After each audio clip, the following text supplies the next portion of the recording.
كيوزانا تكسي كان ببيمو بو غيرنا እግዚአብሔር كنملكوينا اب ايوب توم كلهم يأركتو مستزاربو انتايلوهم اب ايوب 19:15 ግና እቲ ዝብጀወኒ ህያው ምዃኑ እፈልጥ ኣለኹ ንሱ ኣብ መወዳእታ ኣብ ልዕሊ ምድሪ ክቀውም እዩ ኢልዎ ኢዮብሲ በቲ ኩሉ ዝሃለፎስ ምሽ ብዛዕቡ ክዛረብ ትጽበዩ ህያው ምዃኑ ፈልጥ ኣለኹ ኢሉ ሾ በቃ ከምዚ ክገብረለዩ ካብኡ ከምዚ ክኸውን እዩ ኣይኮነን ዝበሎ ልዑል ምዃኑ ይገልጹ አሜን ንሱ ኢሉ ኣብ መወዳእታ ኣብ ልዕሊ ምድሪ قوم ايو እግዚአብሔር ይመስገን እቲ ናቱ ግዛዓትሲ ኢዮብ አይኮነ ኣብቲ ኢዮብ ዝነብሮ ቦታ ጥራሕ አይኮነ ኣብ ልዕሊ ኩሉ እዩ ህያው እዩ ዝብጀውና አምላክ ይመስገን ንደቀ መዛሙርቱ ድማ ኢየሱስ ኣብ ግብሪ ሐዋርያት እንታይ ይልዎም እንታይ ግብሪ ሐዋርያት ቀዳማይ ምዕራፍ ፍቅዲ 3 ድህሪ ስቅያቱ 40 መዓልቲ እናተራአዮምን ብዛዕባ መንግስት አምላካ እና ነገሮምን በብዙህ መፈለጥታ ህያው ምዃኑ ርእሱ ከምዛራአዮምን ጽሂፈልካ አለኹ ይብሎ እግዚአብሔር ይመስገን ምንታይ አምጽያ ሃደ ጊዜ እቲ ንሐልፎ ህይወት እቲ ዘለናዮ ህይወት ገለስ አምላክ ህያው ዲዩ አይኮነን ኢቭን ትጠራጠር ወላን ጎይታ ተቀበል ወላ በህጅ ተቀበሉ ግን ኢየሱስ ወላ ነቶም ደቀ መዛሙርቲ ህያው ምዃኑ ሲየርዮም ነሩ በብዙ መፈለጥታ እንዳራአዮም ይብለና እግዚአብሔር ይመስገን ሎሚውን ክነምልኾይና ንጎይታ ህያው ምዃኑ አማዕከልና ይገለጽ ህያው ምዃኑ በቃ አሎ ህጅውን ንውከሎይና ህጅውን ንሱ ኣብ ልዕሊ ምድሪ ክገዝዩ ግዛዓቱስ ወሰን የብሉን እግዚአብሔር ይመስገን ግዛዓቱ አምናትና ጉዳይ ጥራሕ ይኮነን ወይ አብዚ ዘለና አርስቲ ጥራሕ ይኮነን ንሱ ኣብ ልዕሊ ምድሪ ዝገዛ አምላክ እግዚአብሔር ይመስገን ሃሌሉያ አማዕከልና በብዙ መፈለጥታ ክግለጽ እዩ ህያው ምዃኑ ክገልጸልና እዩ እግዚአብሔር ይመስገን ሃሌሉያ ሃሌሉያ ሃሌሉያ ሃሌሉያ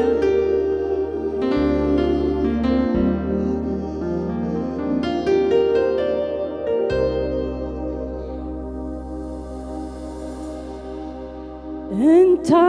ያሎዲው ዘይት ፍሎስኻ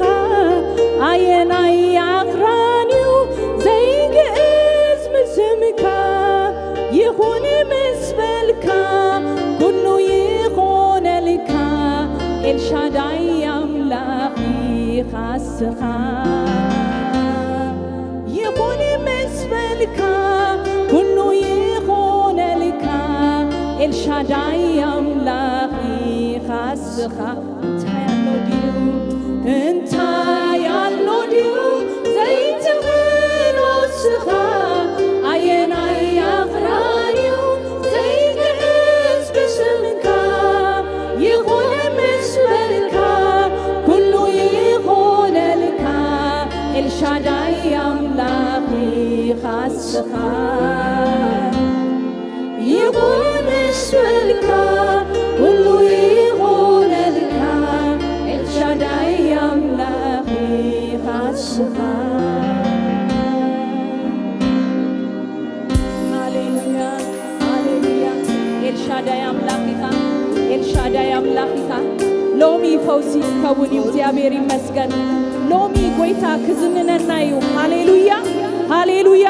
ህያውነቱ ክዝንነና እዩ እግዚአብሔር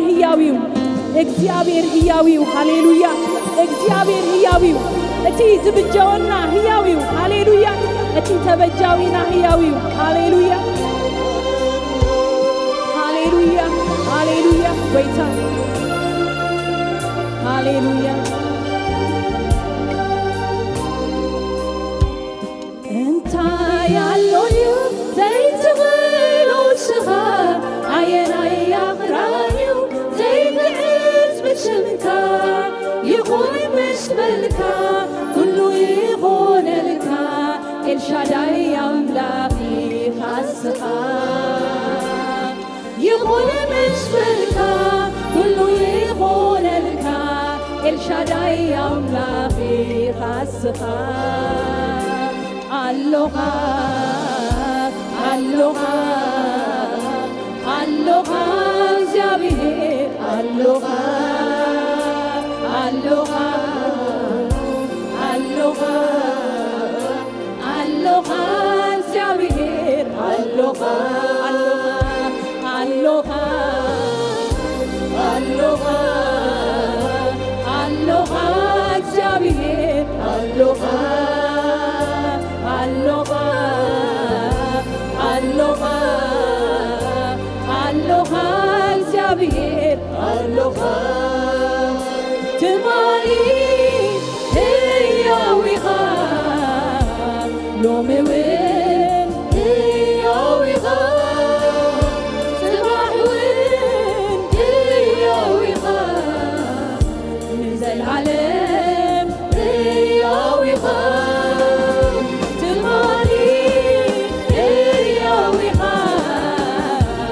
ሎሚ እውን ሕያው ኢኻ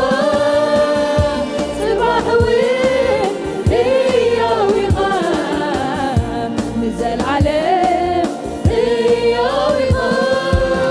ንዝግዓካይ መመሊሰ ንዝገበካይ መመሊሰ ንዝገበካይ መመሊሰ ኣብ ዘመነይ ሙሉነትካ እዩይ ንዝግዓካይ መመሊሰ ንውከለካይ መመሊሰ ንዝገበካይ መመሊሰ ኣብ ዘመነይ ሙሉነትካ እዩይ ንዝግዓካይ መመሊሰ ንውከለካይ መመሊሰ ንዝገበካይ መመሊሰ ኣብ ዘመነይ ሙሉነትካ እዩይ ሃሌሉያ ሃሌሉያ ኢየሱስ ሕያው ኢኻ ንስኻ ንድገፈካ መመሊስና ንጽጋዕካ ኢየሱስ ሃሌሉያ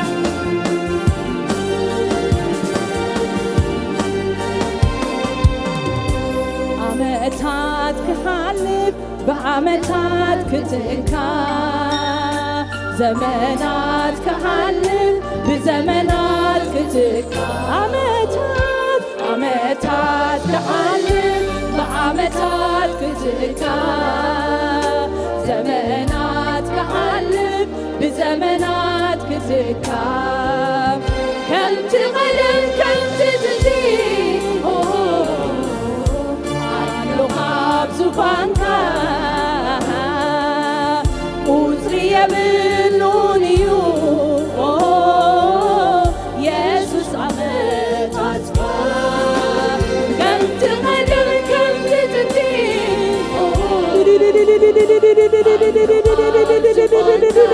ሃሌሉያ ሕያው ኢኻ ኢየሱስ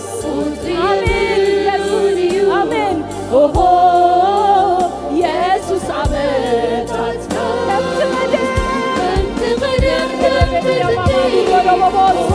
ሪቤቤዲያ ማማኑራን ማናራና ማማሲ ኢየሱስ ሕያው ኢኻ ኢየሱስ ሃሌሉያ ሃሌሉያ ኢየሱስ ንስኻ ሕያው ኢኻ ሃሌሉያ አሜን ኢየሱስ ከምቲ ቀደም ከምቲ ጥንቲ ኣሎኻ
ፈካዬ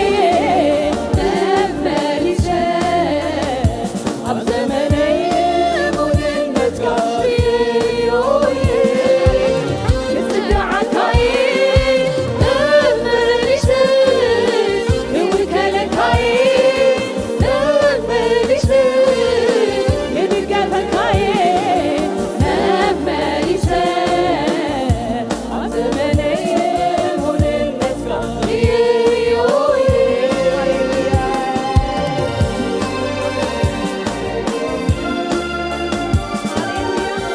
ጽጋዓካይና ኢየሱስ ክንድገፈካይና ኢየሱስ ንስኻ በይንኻ ንጉስና ኢየሱስ ሃሌሉያ ሃሌሉያ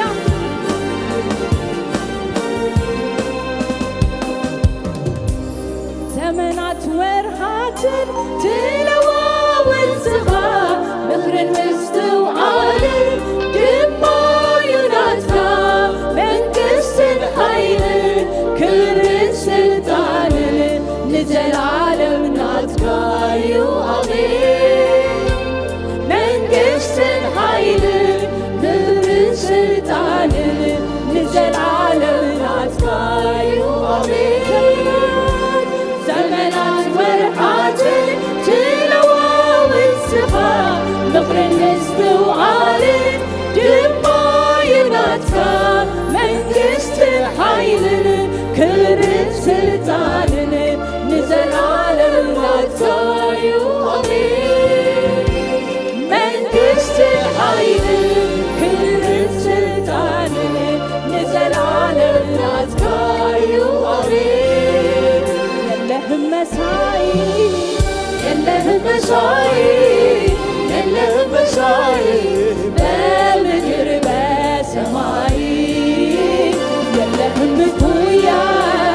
የለህም እኩያ የለህም እኩያ ሃሌሉያ የለህም መሳይ የለህም መሳይ የለህም መሳይ ሃሌሉያ ሃሌሉያ የለህም እኩያ የለህም እኩያ የለህም እኩያ የለህም መሳይ የለህም መሳይ የለህም መሳይ የለህም መሳይ ሃሌሉያ አምዲልን ክብልው ሃሌሉያ እቲ ዝብጀወና ሃሌሉያ ሃሌሉያ ሃሌሉያ አምላክ ዩኒቨርሲቲ ንሱ ልዑል እዩ የለህም መሳይ የለህም መሳይ የለህም መሳይ በምድር በሰማይ የለህም እኩያ የለህም እኩያ የለህም እኩያ ሃሌሉያ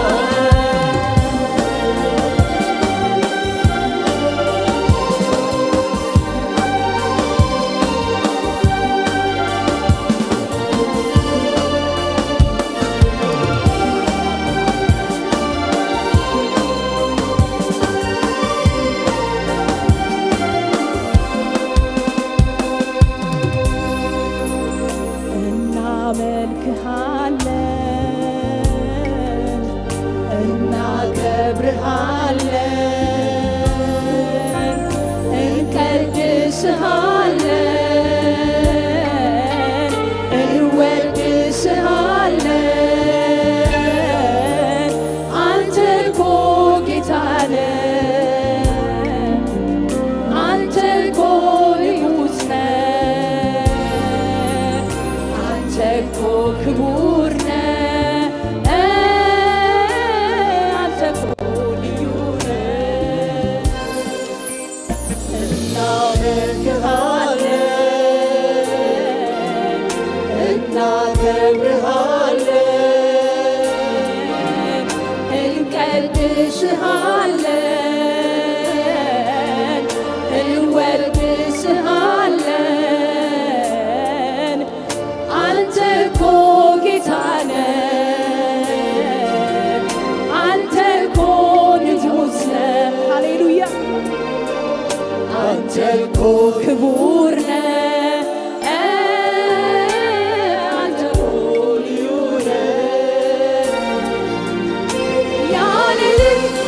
ገደብ ከፍ ከፍ ያልከው በምስጋና የተፈራ የክብር ዘውድ የጫንከው የቃላት መደምደሚያ የዜማ ሁሉ ቅላጼ አይበቃህም አይገልጽህም ከዚህ በላይ ነህ ንጉሴ ያለ ልክ ያለ ገደብ ከፍ ከፍ ያልከው የክብር ዘውድ የጫንከው የቃላት መደምደሚያ የዜማ ሁሉ ቅላጼ አይበቃህም አይገልጽህም ከዚህ በላይ ያለ ንጉሴ ያለ ገደብ ከፍ ከፍ ያልከው ሃሌሉያ እዚህ ማምለካ ጉዳያትን አዜምን ዘንድ ነገራትን አዜምን ዘንድ ሃሌሉያ የቃላት መደምደሚያ አይገልጸውም አይበቃውም ኢየሱስ ሃሌሉያ ሃሌሉያ ሃሌሉያ ሃሌሉያ አምላክ ክብር ይገኝ አምላክ የክብር ዘውድ ሃሌሉያ ቃላት መደምደሚያ የዜማ ሁሉ ቅላጼ ሃሌሉያ ከዚህ በላይ ያለ ገደብ ከፍ ከፍ ያልከው በምስጋና የተፈራ የክብር ዘውድ የጫንከው የቃላት መደምደሚያ የዜማ ሁሉ ቅላጼ አይበቃህም አይገልጽህም ከዚህ በላይ ነህ ንጉሴ ከዚህ በላይ ንጉሴ ከዚህ በላይ ነህ ንጉሴ ከዚህ በላይ ንጉሴ ከዚህ በላይ ንጉሴ ከዚህ በላይ ንጉሴ ከዚህ በላይ ንጉሴ ከዚህ በላይ ንጉሴ ከዚህ በላይ ንጉሴ ያለ ልክ ያለ ገደብ ከፍ ከፍ ያልከው ምስጋና የተፈራ የክብር ዘውድ የጫንከው የቃላት መደምደሚያ የዜማ ሁሉ ቅላጼ አይበቃህም አይገልጽህም ከዚህ በላይ ነህ ንጉሴ ያለ ገደብ ከፍ ከፍ ያልከው በምስጋና የተፈራ የክብር ዘውድ የጫንከው አሜን አሜን መደምደሚያ የዜማ ሁሉ ቅላጼ አይበቃህም አይገልጽህም ከዚህ በላይ ነህ ንጉሴ ያለ ገደብ ከፍ ከፍ ያልከው በምስጋና የተፈራ የክብር ዘውድ የጫንከው የቃላት መደምደሚያ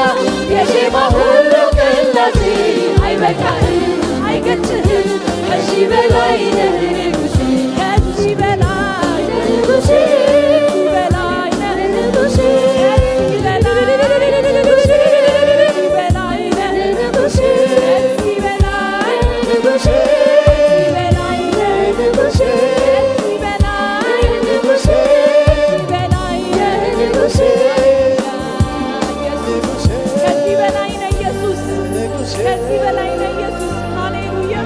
ሃሌሉያ ኢየሱስ ሃሌሉያ ናይ ምድሪ አለቆች ኃያላን ነገሥታቶች ሁሉ ኢየሱስ በኢየሱስ ቃል ሃሌሉያ አብትህት ኢየሱስ የም ቃል ኢየሱስ ይሁን ንኩሉ ነገር ዘብልሎ ንኩሉ ነገር ዝገጾ ሃሌሉያ ሃሌሉያ የምድር አለቆች ክንብሊና ሃሌሉያ ሁሉ ዝመጽእ ሃለቃ ተባሂሉ ህልቅነትን ስልጣናትን ዝኾነ ይኩን ልዕልዩ ዝኸውን የለን ሃሌሉያ የምድር አለቆች ኃያላን ነገሥታቶች ባለጸጎች ጥበበኞች ፈራጅና መሳፍንቱ የቱንም ያህል ታላቅ ክቡር ስም ቢኖራቸው ያንተ ስም ግን ከተጠራ ከእግር ስር ነው መገኛቸው። የምድር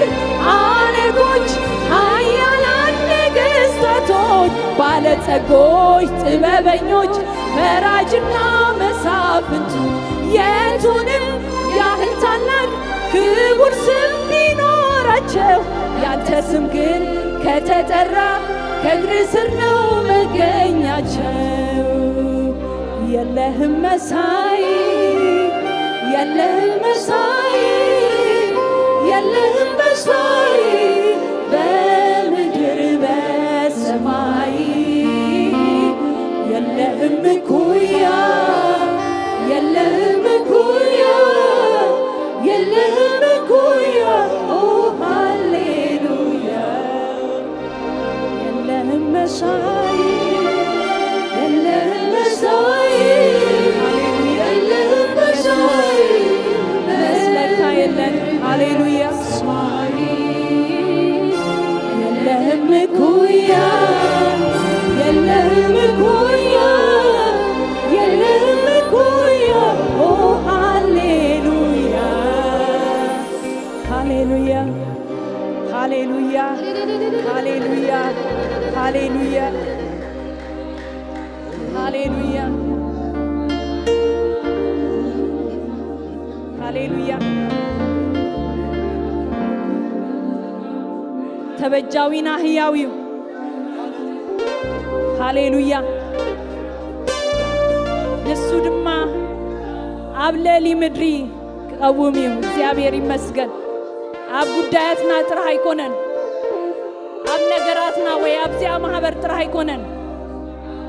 ኣብ ለሊ ምድሪ ኢየሱስ ጌታ ነው ሃሌሉያ ዝህፃር አይኮነን ለሊ አምሮናዩ የቃላት መደምደሚያ አይገልጾንዩ ሃሌሉያ ካሙን ላሊው ጎይታ ሃሌሉያ ተማሂርና ይኑዶኒና ገሊጽና ይኑዶኒና ሃሌሉያ እሱ ህያዊው ተበጃዊና ህያዊው እግዚአብሔር ይመስገን ሎሚ ምዝናን ክገብርዩ ሎሚ ፈውሲ ክገብርዩ እግዚአብሔር ይመስገን ንነፍስና ክፍውሶዩ ምዝናን ክገብርዩ ኢየሱስ ሃሌሉያ ሃሌሉያ ሃሌሉያ ኢየሱስ እናመልክሃለን ኢየሱስ ሃሌሉያ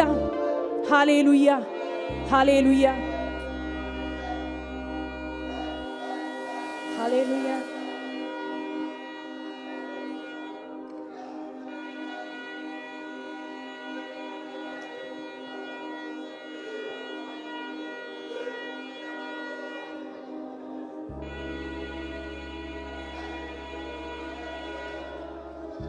አብቃል አምላክ እንታይ ይብለና ወእስራኤል ብፁይኻ በእግዚአብሔር ዝዳሃነ ህዝቢ መንዩ ከማኻ ዋልታ ሃገስካ ንሱ ድማ ሰይፍ ሃበንካዩ ጸልዓትካ ክግዙዮም ንስኻ ድማ ኣብ ልዕሊ በረክቶም ክትረግጽኢኻ እግዚአብሔር ይመስገን ቅድሚ 6 ዓመት ኣብዚ ማህበር ብዛዕባ ቆልኡ ብዛዕባ መንእሰያት ብዙ ስጋት ነይሩ ኣብ ሪሰርች ተገብረ ኣብዚ ዓዲ ዘጋጠመ ገለ ብዙ ነገር ንሰምዕ ነርና ሓቂ ከምኡ ዝኮነ ነገር ማለት እዩ እጂ ግን ክረአይ ከሎ ኣብዚ ቸርች ቶም አክቲቭ ዝዋስኡ ቶም ስራሕ ዝሰርሁ አክቲቭ ዝዋስኡ ቶም ዩኒቨርሲቲ ዝወድኡ ቶም አክቲቭ ዝዋስኡ ምሽ በቃ ዋጋ እንዳከፈሉ ዘገልግሉ ሕጅስ እንታይ ሐሲበሹ እሱ እንዳሐሰብኩ ማለት እዩ ነቲ ዘፍርሃናሲ አፍርሂናዮ ብርሃን ኮይና እግዚአብሔር ይመስገን አብ ኩሉስ አቲና ኢየሱስ ጌታ እዩ ሃሌሉያ አበረክቶም ረጊጽና ኢየሱስ ጌታ ነው ሃሌሉያ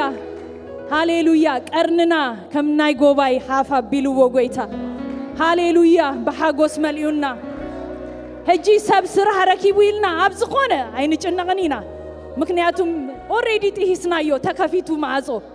ዩኒቨርሲቲ አቱ ኢልና አይንጭነቅኒና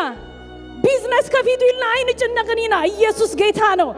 መረበበዲ ያማማሱ እዚሁ ሙራስ ሃሌሉያ ነቲ ዝፈርሃናዮ አፍሪሁልና ጎይታ ሃሌሉያ ቀርናይ ከምናይ ጎባይ አልኢልካዮ ክንብሎይና ሃሌሉያ ሃሌሉያ ሃሌሉያ ሃሌሉያ ክብሪን ኢየሱስ ክብሪን ጎይታ ይኹን ሃሌሉያ ክብሪ ኩሉና አኻ ይኹን ጎይታ እዚ ባአኻዩ እግዚአብሔር ክበር ሃሌሉያ ሕጁና ባኻን ውከል ሕጅውን ክብርና ንስኻ ኢኻ ንቀር ንርእስና ልዕል ተብሎ ንስኻ ኢኻ ንብለካለና ጎይታ ክብርና ንስኻ ኢኻ ሃሌሉያ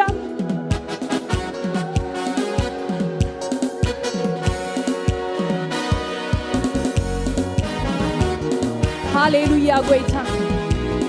ሃሌሉያ ሃሌሉያ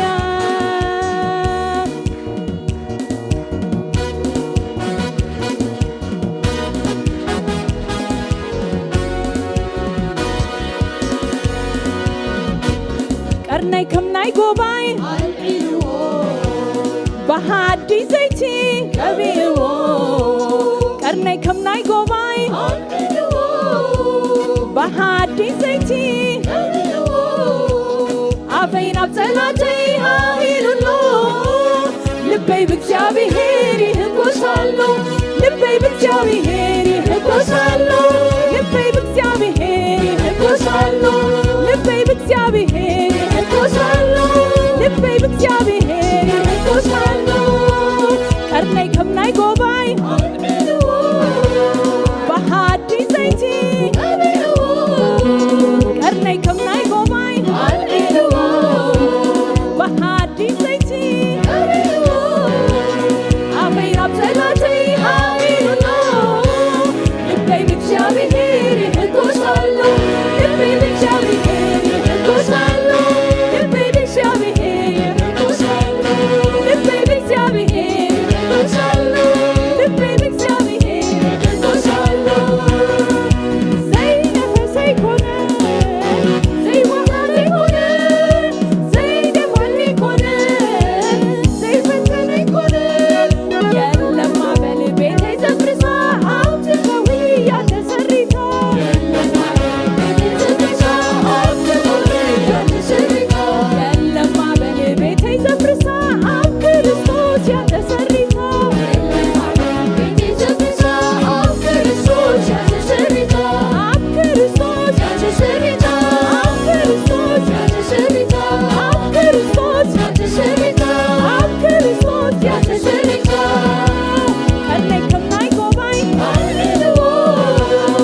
ቀርነይ ከምናይ ጎባይ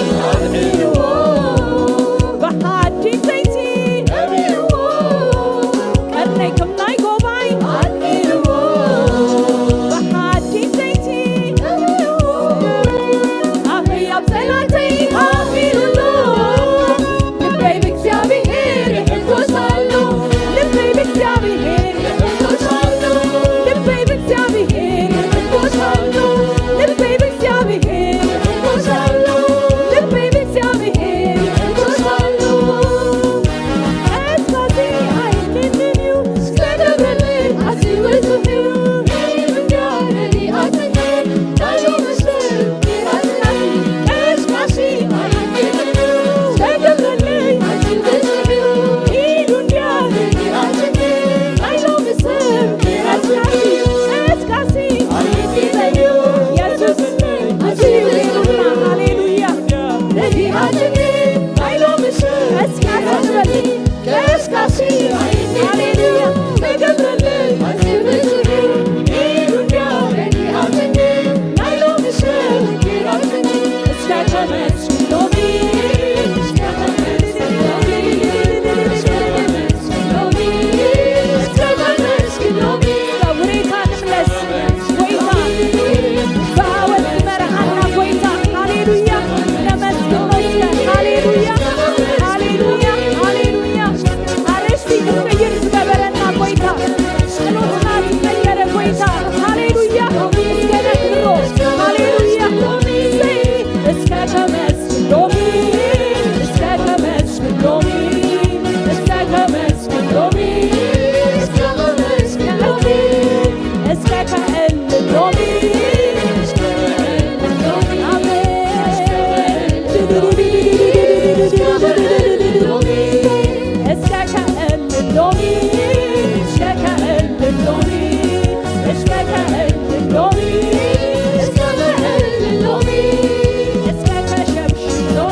ለእግዚአብሔር ይሁን ያለ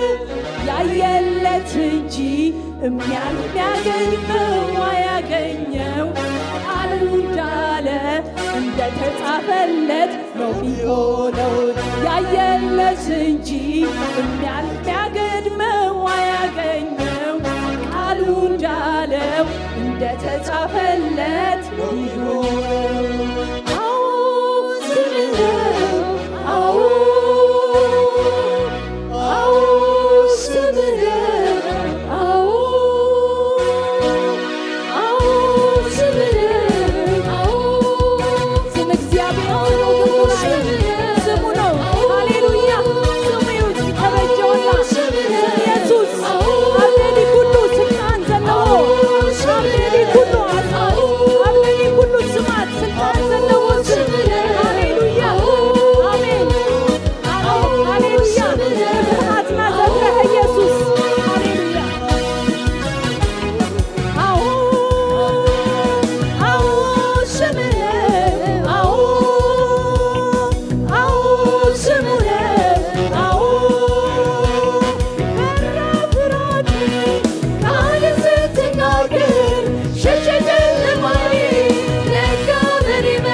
ጽኑዕ ግንብና እዩ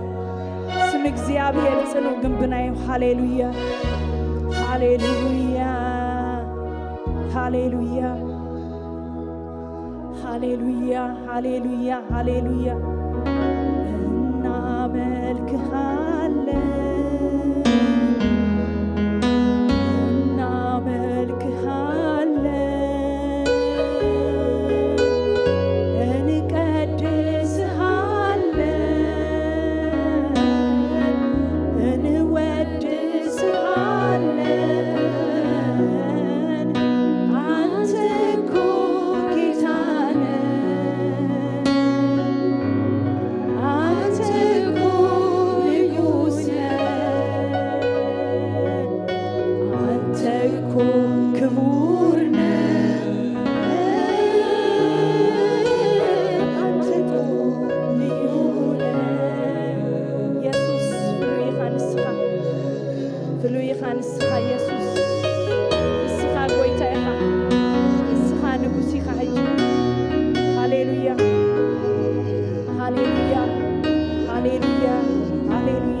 تبجاوينا حياويخا نسخا حياويخا نسخا حياويخا يسوس نسخا حياويخا هاليلويا هاليلويا نعملك حلا كويتا كبرينا عقايكم كويتا يباركم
እግዚአብሔር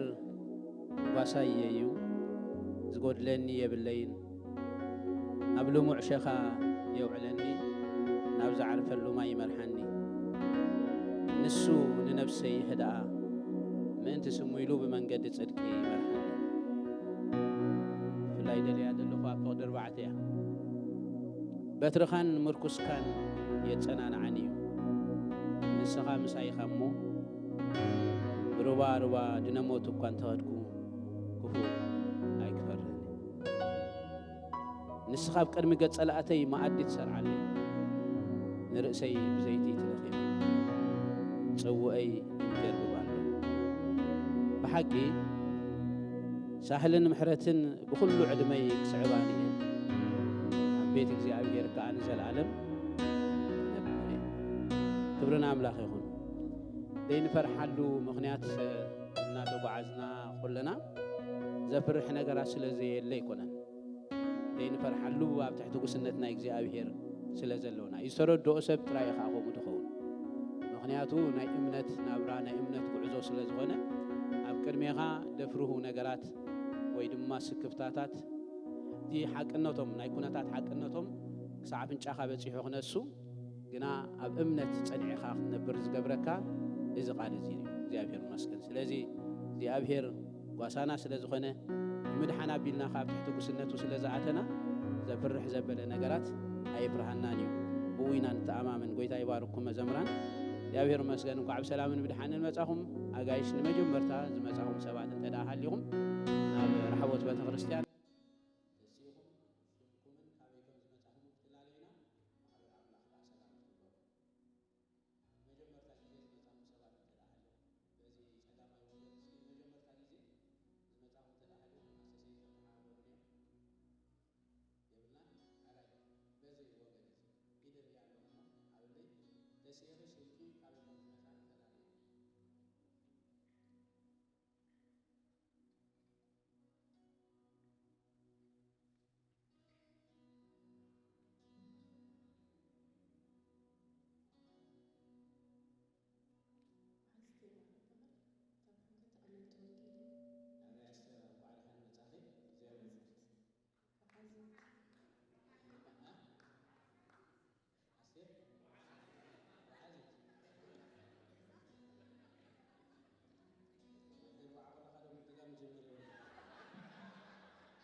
እግዚአብሔር ይመስገን እንደውም አጋይሽ መጻፉ አሰሴቲ ዝብቁም ወረቀት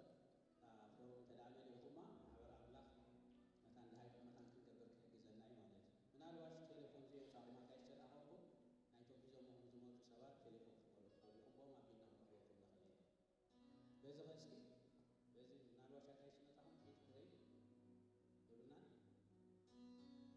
እግዚአብሔር ይመስገን ተዳደይና ሆይ ተይና አመባል ሽሩት ከይዲና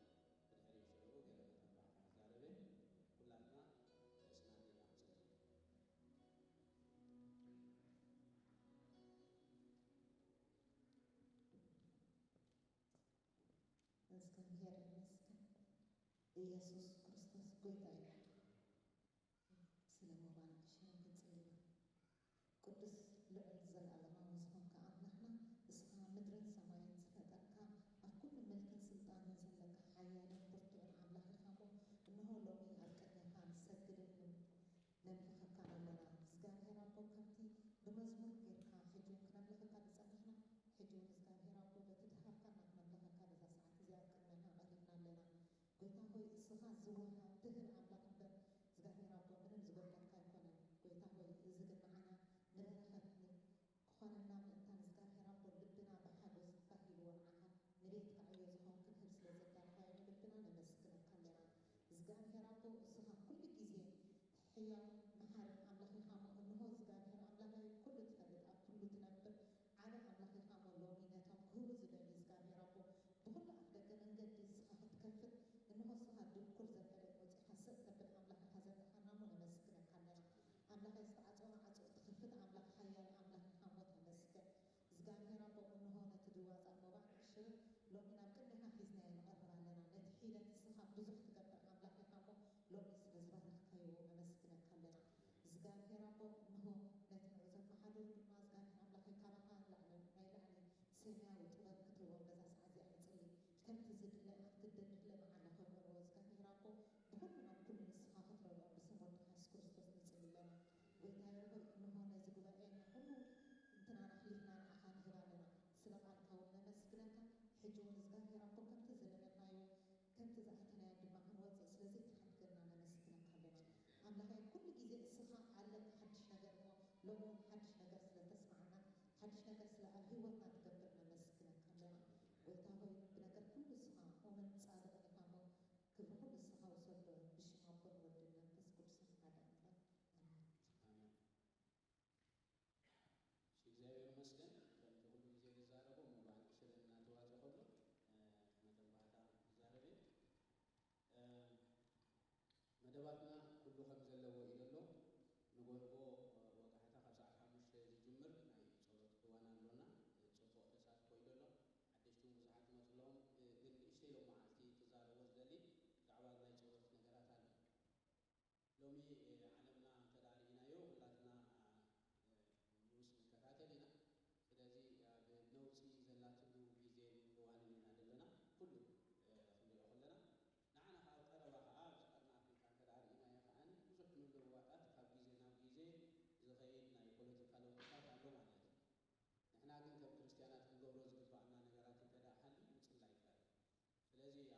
ወይድማቲ ድርኺት በአታቶም ተበጊሱ ጸሎት የናይሎም አለው ማለት it was amazing እና ከነበርኩ ዝግባና ማለት አከ አይንጽሌሎም ኢና ማለት አይኩና ወጋታ ላይ ቀጻሊና እንጽሌሎም ግን ይገርመን ነገራት ግን ጸሎት የና እዩ ንሕና ጾም ጸሎት ሰሪዕና ለና ሞስራቱን ታሐቡዝና በጾም ጸሎት ይሎም አለው ማለት ስለዚህ ነዚህ ነገራት እዚ ናይ ጸሎት ግሩፕ ድማ ወይማ መራሕቲ ናይ ጸሎት ጉጅለ ድማ ነዝናቶም ነገራት ተቀቢሎም አውታው ምላሽ ይቦም አለው ማለት ስለዚህ ሶኒን ሶሉስን ረቡዕን ጾም ጸሎትን ትህልወና እዩ ካብ ሰዓት 6 ስጋዕ ሰዓት 7 ከዓኒ ብሓባር ክንጽልይ አራይ ጾም ጸሎትን ይግኝ ይገባል ጾም ጸሎትን ብዛዕባ ሐሙስ ኩሉ ሻዕድ ይዛረብ ጾም ጸሎትን አለውና ሐሙስ በቤተክርስቲያን ሰርዓቶ ኢለይ ይዛረብ ኩሉ ሻዕማ ኣብ ናይ ማሕበር ናይ ጾም ጸሎትን እዋን ክንደይና ጾም ወሲድና ንጽልይ ኣብ ስጋዕታ ሰዓታት ያዳህና አኻት ክንሓል አረ እጂ ከዓኒ ፍሊት ከዓኒ ብፍላይ ብዛዕባ መንስያትና ናይ ጾም ጸሎትን እዋን አለውና ካብ ጽባሕ ዝጅምር ማለት እዩ ተዳእቲ ከዓዩ ኩላት በጀካ ዞም ናይ ጥዕና ሽግር ዘለና ተደይ ኮይኑ ማለት እዩ ስለዚ ካብ ጽባሕ ሶኒ ሙሉ መዓልቲ ናይ ጾምን ጸሎትን እዋን አለውና ብድሕሪኡ ካብ ሰዓት 6 ስጋዕ 7 ከዓኒ ናይ ሓደ ሰዓት ብሓባር ኮይና ክንጽሊና በቲ ናይ ጸሎት መራሕቲ ስታይል ገበሩልና ናይ ምብላዕ እዋን ድሕሪ ሰዓት 7 አገ ሰላም ናይ ምብላዕ እዋን ድሕሪ ሰዓት 7 አገ ሰላም ለዚ እዚኣ ክዓደልኩም ፈቱ ናይ ሓሙስ ከዓ ናይ ጾም ጸሎትን እዋን አለውና ኣብ ድመጽእ ዘሎ ካብ ረቡዕ ጀሚሩ ምስ መንስያት ዘገልግል ዓብይ አለውና ካብ እንታይ ይባሃል ድመጽእ ካብ ዓዲ እንግሊዝ ድመጽእ ዘሎ ሰንበት ከዓ ንሱ እዩ ከገልግለና ጋሻ አገልጋለና እንተ ሁሉ ጊዜ ንገብሮ ካልኦት ኣጋይሽ ሰባት ድማ ሒዝና ክንመጽእ ማሕበር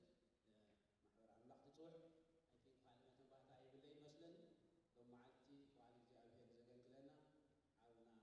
ኤርሚ ዌልካም በሉልኝ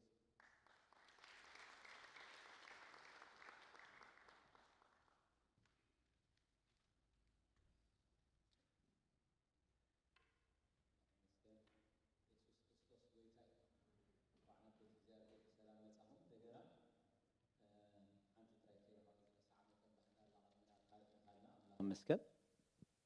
إذا نايمن إسيات كامب بزي حجز ناتاتكم أيكون نيو إلنا نيرنا خير حاوي ملمان جنزة بحفيرات يا مسلني لحان تجميلن أنا قم بناي كل أي بناء داعي خجمر مايتي أملاخ مسكن بز حلفة بز جبرنيات أوعد أزيهم بزوحات أملاخ مسكن أون تاوي ملاش غيركم علىهم أملاخ مسكن قال يوم $100 هاونا له $300 هاونا له $900 هاونا له شحن كل $100 هاونا له شحن $500 هاونا له It's a lot of money مايت أملاخ مس keeping coming أملاخ مس رزقهم أتاوعوا على أملاخ بار This is good job قويت هاي باركم thank you مجمع أخنا بلوكم سلتي نحق تجاهاتكم قلنا أحيد السبات مخانم ترايكا أسكفنا له مايت حجي قال لهم كأولا ميتي it makes a difference مايت حجي still we're short هرايدو وحيد الناس اللي ذلوا بميتي ما ميتي ولا أبزا سمون زي عند حرق لهم أبركتكم كل سب زترف أي كهلوني ومالتي أمين دخ سمع أمين واي توحد أمين إذا أمين دخ سمع قويت أبارخ praise God دحين سبكتي لو ما أنتم سوداهو I'm sure عاولكم أمين كم تبلو مالتي قويت أبارخ يسوع كريستوس قويت أي بارسكين إجزاء بهيرك قال نخبرو كابزلنا يو حفكن برينامون إجزاء بهيرك قال بحاله هنا هنا نبينا إجزاء بهير مسكن نتحف قدسكم حيسكم ماتيهم زلهم أم مزمور داويت 233 زلو كفلي حابيرنا كنريوينا مالتي أملاهم مسكن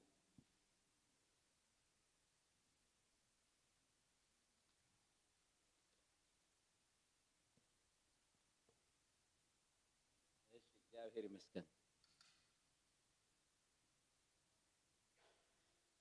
مزمور 233 إنه أحوات بحدا حبيرهم كنبرو كندي سناين كندي طعمني كم تخبر زيتي أبرأسي أبجحمي أبجحم آرون نبت زفر لبسو زوردي እግዚአብሔር አብአ በረከትን هيوت نزل من عزيزو يمو كمتين أب آخران تيون زورد تقلي هرموني 234 إنه أتوم بليتي أبيت እግዚአብሔር تقومو كلهم باروت እግዚአብሔር نእግዚአብሔር بارهو أداوكم نام مقدسو العلو نእግዚአብሔር كأ بارهو سماين مدرن زغبر እግዚአብሔር ካብ ጽዮን ይባርኽካ አምላኽ መስገን ክንጽልይና እግዚአብሔር ይመስገን ሃሌሉያ እስኪ እግዚአብሔር ሎማ አንተ ክዛረበና ክንጽልይና እግዚአብሔር ይመስገን ተዛረበን አምላኽ ንስኻነ እምሮ ይክፈቶ ሎሚ እግዚአብሔር ሆይ ነዝረብ ቃልካ ከም ቃልካ ገይረ ክሰምዖ ምክንያቱ ቃሉ ስለዝኾነ እንዛረበሎ ማዓንቲ አምላኽ መስገን እስኪ ከም ቃልካ ገይረ ክሰምዖ ክርዳአኒ ከስተውዕሎ ንልበይ ክፈተለይ ክንብሎ ኢና አምላኽ መስገን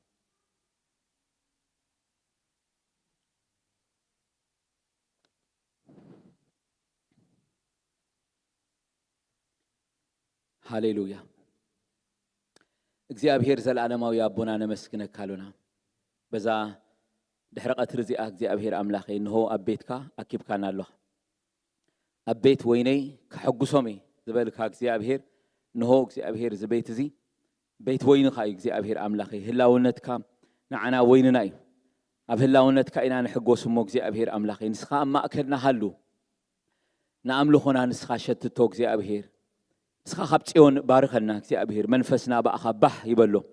ውሽጥና እግዚአብሔር ይዕረፍ እግዚአብሔር ጾርና ካባና ይቀንጠጥ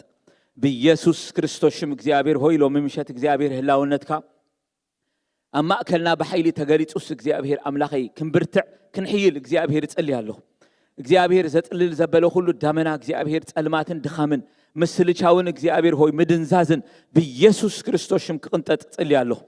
ጎይታ ኢየሱስ ንጸው ጽልይ ኣለኹ ኣብ ማእከልና ንስኻ እግዚአብሔር ሆይ ንቃልካ ከነስተውዕሎ ኣእምሮና ክፈቶ እግዚአብሔር ሆይ ንኣእምሮና ዝዓጹ ሓሳብና ዝዓጹ ዘግይሽ ዘበለ ሁሉ وأملاخي تأمزيزوم زرد زبله خلو خفو بيسوس كريستوس موقعله هياو قالك هاجن እግዚአብሔር ما أكلنا يجلت እግዚአብሔር هوي بقالك فوسي يهونلنا እግዚአብሔር هوي قالوا ليخو حويهم كاب جود قادم دما الناقفهم صحوفي مو بيسوس كريستوسم بزامشت زي من نقاف كونلنا يتصلي الله وأملاخي هون أنا قالك خزاربو እግዚአብሔር هوي ولا حدا بقعت يكون كلت يبلين እግዚአብሔር هوي قالك سماين مدرن زفتريو እግዚአብሔር هوي لازو كله أطلعوا وزلو هياو قالك يو እግዚአብሔር هوي تبعوا من يزاربو እግዚአብሔር هوي لتخلو እግዚአብሔር يسفتره نخلو እግዚአብሔር زأتو زوفر እግዚአብሔር هوي يخون قلو እግዚአብሔር هوي كابت زي نبره ناب هلوي زمت قالك من يو እግዚአብሔር هوي دفيرو خزاربو زخل እግዚአብሔር أملاخي نو منفسك جنا ما أكلنا أنت قالوا እግዚአብሔር هوي بدقف منفسك إذا كوني خيلي مو لومي أبتحتنات كاتلا እግዚአብሔር أوكل الله نسخة تقمل እግዚአብሔር أملاخي نأمريك تقطع أرو نحساباتي تقطع أرو زتك مزبل خزارب نسخة دقفن እግዚአብሔር هوي مزرابن مسمعن منتن كن كألسي أما أكلنا نسخة خلوا لنا نتصلي علينا ما أكلنا سلزلوا خا እግዚአብሔር هوي ردائنا نسخة سلزخون كتمسكن سلزلونا جزي سلزلونا جزي እግዚአብሔር هوي እግዚአብሔር መወዳእታና ከመጀመርና እግዚአብሔር አዚዩ ስለዝበልጽ ነመስግነካ አሉና ክብሩ ሁሉ በወድኻ በኢየሱስ ክርስቶስ ሽም ተጠቅሊሉና አሃ ይሁን አሜን አሜን ጎይታ ይባርኩም ኮፍክን ብሊና እግዚአብሔር ይመስገን ኢየሱስ ክርስቶስ ጎይታይ ናይ ሎሚ አርእስትና እግዚአብሔር ይመስገን ምዕቃብ መንፈሳዊ ባህሊ ብዝብል ሓደ ዓቢ አርእስቲ አሕዋተይ ጀሚሮሞ ዘሎ አርእስቲ መቀጸልታኤ كجلجل أملاخ مسكن لو ما عندنا ما እግዚአብሔር مسكن لومي ترنيا خوينا توهيبات النزل حساب أملاخ مسكن حبرة حوات يعتبر كم بهلي حبرة حوات كم يجرنا إن أنتين جبرو نعقبه نخسكسه نعبيه زبل حساب لو ما عندك كافلي أما آخركم زلهم مالتي أملاخ مسكن آمين دو آمين قويت هاي يسوع كريستوس قويت هاي هاليلويا سلزي لو ما عندي إذا قال إذا خسب كهله مشم نيجي أبهر قال سلزه هنا قال حد جزي ترتي لكم تقاليو مالتي حرايدو خم مجمرت ديسكليمر خغبر حراي ايتختركم مالتي ياخونكم ግን ምናልባት ከም ገለ አይፍለጥኒ ኹፋ አሎ ጽባ አሎ አምላኽ መስገን ስለዚ ንዓይ ኮነን ኦብጀክቲቭሊ ነተቃል ክንሰምዑ ይምሕፀነኩም ማለቲ አሜን ዶ ሰም ጎይታ ባር ሎ ማዓንተ አሜን ወሒዳ ጎይታ ይባር ፕሬዝ ጎድ ኢታ ከመ ሓድሽ ኾነ ምልኽ ጎይታ ይባረክ አምላኽ መስገን ግን ደሃን ጸገም የለን ብልብኹም አሜን ኢልኩም ኢለ ተስፋ ይገብር ማለት 133 መዝሙር የኸም በልኩም ጸኒሕ 133 ክሳዕ 134 ዘሎ መዝሙር ሓደ ክፋል ናይ መዝሙር ምድያብ ተባሂሉ እዩ ዝጽዋዕ መዝሙር ምድያብ ሓደ መዓልቲ ሳሚሓውና ኣብዚ መጺኡ ነጊሩና ኣሎ መዝሙር ምድያብ ማለት እንታይ ማለት ከም ዝኾነ ኩልና ከአጽቡ ገርና ንፈልጦ ኢና ኢለ ተስፋ ይገብር መዝሙር ምድያብ ማለት እስራኤላውያን በተን ዓበይቲ ሰለስተ በዓላቶም እግዚአብሔር ናብቲ መቅደሱ ዘለዎ ህላውነቱ ዘለዎ ናብታ ማእከል ናቱ ክብሪ ዝኾነት ኢየሩሳሌም ክድይቡን ከለው ኣብ መንገዲ ዝዝምርዎ መዝሙር እዩ ማለት እዩ ክጅምር ከሎ እቲ መዝሙር ብታሽሙ እዩ ዝጅምር ሓቀይዶ ብሩባታት እዩ ዝጅምር ብብኽያት እዩ ዝጅምር ክውድእ ከሎ ከዓ ከምዚ ሕጂ ዘንበብ ኩልኩም ክዩ ዝውድእ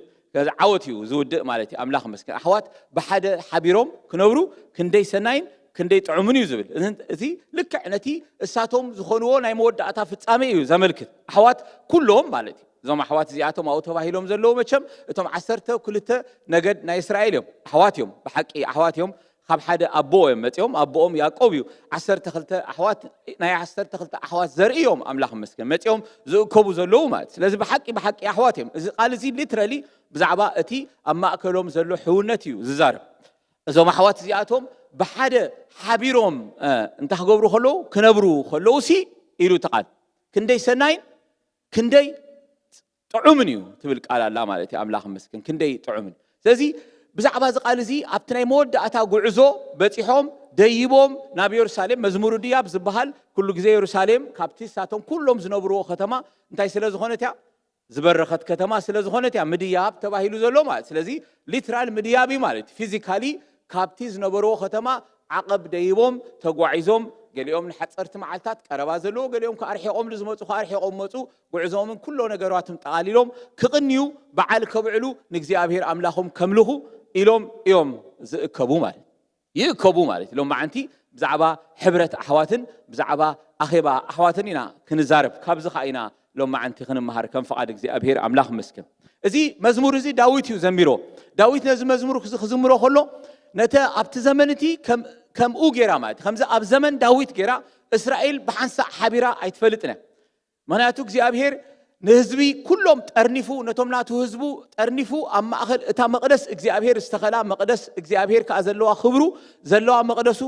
ዝኣከበሎም ኣብ ንጉስ ዳዊት ግዜ እዩ ሓቂዶ ተዋሓደስ ፈትዮም ዝተገዝኡሉ ዘመን እዚ ግዜ እዚ እዩ ማለት ብኩራት ዘይብሉ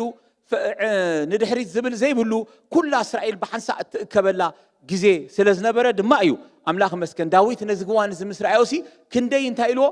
ጽቡቕ እዩ ኢልዎ ማለት እዩ ኣምላኽ መስከን ጽቡቕ ኢልዎ እዚ ሰናይ እዩ ትብል ኣብ ትግርኛ ምሽ ኣብ እንግሊዝኛ ጉድ እያ ትብል ማለት እዩ which is the same word ከምቲ ኣብ ዘፍጥረት ምዕራፍ 1 እግዚአብሔር መጀመርያ እንታይ ገበረ ሰማይን ምድርን ፈጠረ ምድር ድማ በረኻን ጥራያን ነበረት መንፈስ እግዚአብሔር ካብ ልዕሊ ማያት ይዝንብ ነበረ እግዚአብሔር ድማ ብርሃን ይኹን በለ ብርሃን ድማ ኮነ እግዚአብሔር ድማ ጽቡቕ ከም ዝኾነ ረአይ ትብለና ምሽ ታ ጽቡቕ ኣብ ኣትብለላ ቃልን እዝብ ዘሎ ጽቡቕን ሓደ ዓይነት ቃል እዩ ማለት እዩ ኣምላኽ መስከን ስለዚ እግዚአብሔር ነቲ ሕብረት ናይዞም 12 ነገዳት እግዚአብሔር ዝፀውዖም ህዝቡ ብሓንሳእ ምእካቦምን ብሓደ ክነብሩ ክሪኦም ከሎስ እግዚአብሔር ንዑ እንታይ ኢሉ ሪኦሎ ጽቡቕ እዩ ኢልዎ ማለት it is interesting ማለት እዩ ኣምላኽ መስከን እቲ ኣምላኽ ጽቡቕ ዘይበሎ እንታይ ምዃኑ ንፈልጦ ኢና ሓቂዶ ኣምላኽ ጽቡቕ ኣይኮነን ዝበሎ ዘበለ ኩሉ እቲ ካብ ናይ እግዚአብሔር መስመርን ስምረትን ፍቃድን ወፃኢ ዝኾነ ዘበለ እዩ ማለት ኣብቲ እግዚአብሔር ጽቡቕ እዩ ዝበሎ ግን ኣብኡ እንታይ ኣሎ መሲልኩም ናይ እግዚአብሔር እንታይ ኣሎ ስምረት ኣሎ ማለት ናይ እግዚአብሔር ምኽሪ ኣሎ ሓሳቡ ኣሎ እግዚአብሔር ከኣው ይርከብ ማለት that's why እስራኤላውያን ከምዚ ኢሎም ክእከቡ ክመፁ ከለዉ ኣብቲ ስፍራቲ እግዚአብሔር እንታይ ዝኣዘዘ በረኸትን ህይወት ንዘለዓለምን ኣዚዝሎ ዝብለና ማለት ብዛዕባ ተኣው ዘሎ ዴስክሪፕሽን ብዙሕ ክዛረብ ኣይደልን ኢሎም ማዓንቲ ንዑ ስለ ዘይተዳለኹ ማለት ንዑ ግን ክገልጾ ከሎ ከምቲ ኣብ ርእሲ ኣሮን ዝወርድ ዘይቲ እዩ ናብ ጭሕሙ ናብ ዘፈር ልብሱ ዝወርድ እዩ ይብል እዩ ወይ ድማ ከምቲ ናብ ኣኽራን ጽዮን ዝወርድ ጠሊ ሄርሞን እዩ ይብል ማለት it's all covering ማለት ከሊኦም ሰባት ክዛረቡ ከሎ ካብ ላዕሊ ክሳዕ ታሕቲ ኩለንተና ዝሽፍን ዘይጉድል እዩ ማለት እዩ ይብሉ ገሊኦም ከዓ ምድሪ ጽዮን በረኻ ጥራያ ዝኾነት ስለዝኾነ ወይ ምድረ በዳ ስለዝኾነ ዘለምልም እዩ ዘተርክስ እዩ አይብሉም እንተ በዝ እንተ በትግን ንባዕላ ታብኣ ዘላ ደድሕሪያ ዘላ ቃል ደስ ያትብለካ ማለት እዩ ሓቂዶ ጽቡቕ እዩ ጥራይ ደይኮነ ቲላስ እንታይ አትብል ንኣሕዋት ብሓደ ክነብሩስ ክንደይ ሰናይ ጥዑምን እዩ ትብል ማለት ጥዑምን ትብል ማለት ጥዑምሲ ተገርም ቃል ያምሹ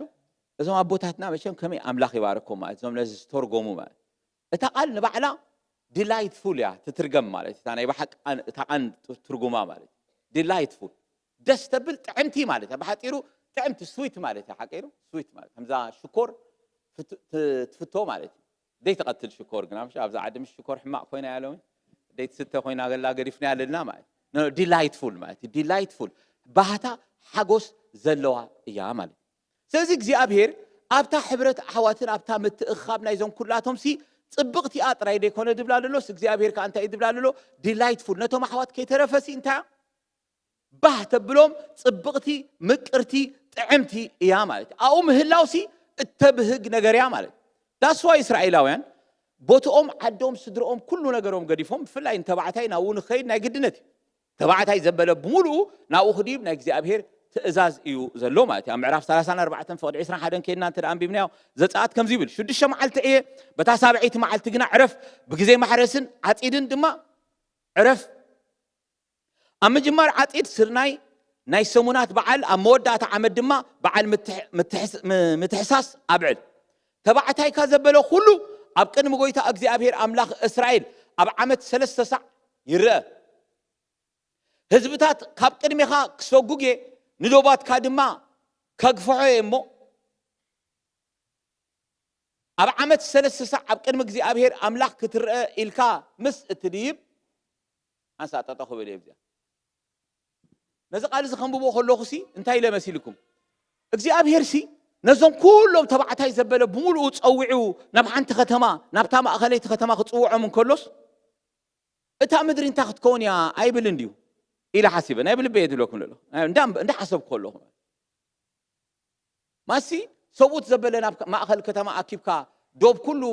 ዝሓመመን ዝደኸመን ክጓዓዝ ዘይኽእልን ጥራይ ብድሕሪት ተዳገዲፍካሲ ሃገር ተወሪራ ዶ ኣይተወረረትን ተወሪራ እንታይ ዳ ካብ ዝኒኦ ወላ ሓንቲ ብኩሉ ወታደራዊ ስትራቴጂ ሮንግ ስትራቴጂ እዩ ማለት ሓቂ ምኻብ ዓመት 3 ግዜ ስለዚ ፍሉጥካ መዓስ ከም ዝግበር ስለዚ ጸላእቲ እስራኤል ፍሉጥ እዩ መዓስ ከም ዘጥቅዑ ማለት እዩ ሓቂሮ መዓስ ንእስራኤል ከተጥቅዓ ተደሊኻ ተጥቅዓ ኣብተን 3 በዓላት እያ ምክንያቱ ሰብኣይ የለን እያ ዝከላኸል ማለት ከምኡ ኢለ እንዳሓሰብኩስ ክግረም ጀሚረ ነው ዋ ገሊለ ማለት ድሓራይ እንታይ ይብልኩም ምዃነ መቸም ክትርድኹም ጽቡቕ ጌርኩም ስምዑን ሕራይ ዶ ሕጂ ዛዓ እስራኤል ክዛረብ ከለኹ I'll make it sure that it makes sense ንዓና ወላይ ማለት ስለዚኦም ሰውት ዘበሉ ሁሎም ሲ ኮፍ ክብሉ ዓዶም ሲ ግብኦም እዩ ነይሩ ሓቂሩ ኣነ ኣይከይድኒ ከም ልኾን እግዚአብሔር 3 ግዜ ዓመት ሃገር ገዲፈ ከይብሉ ምእንቲ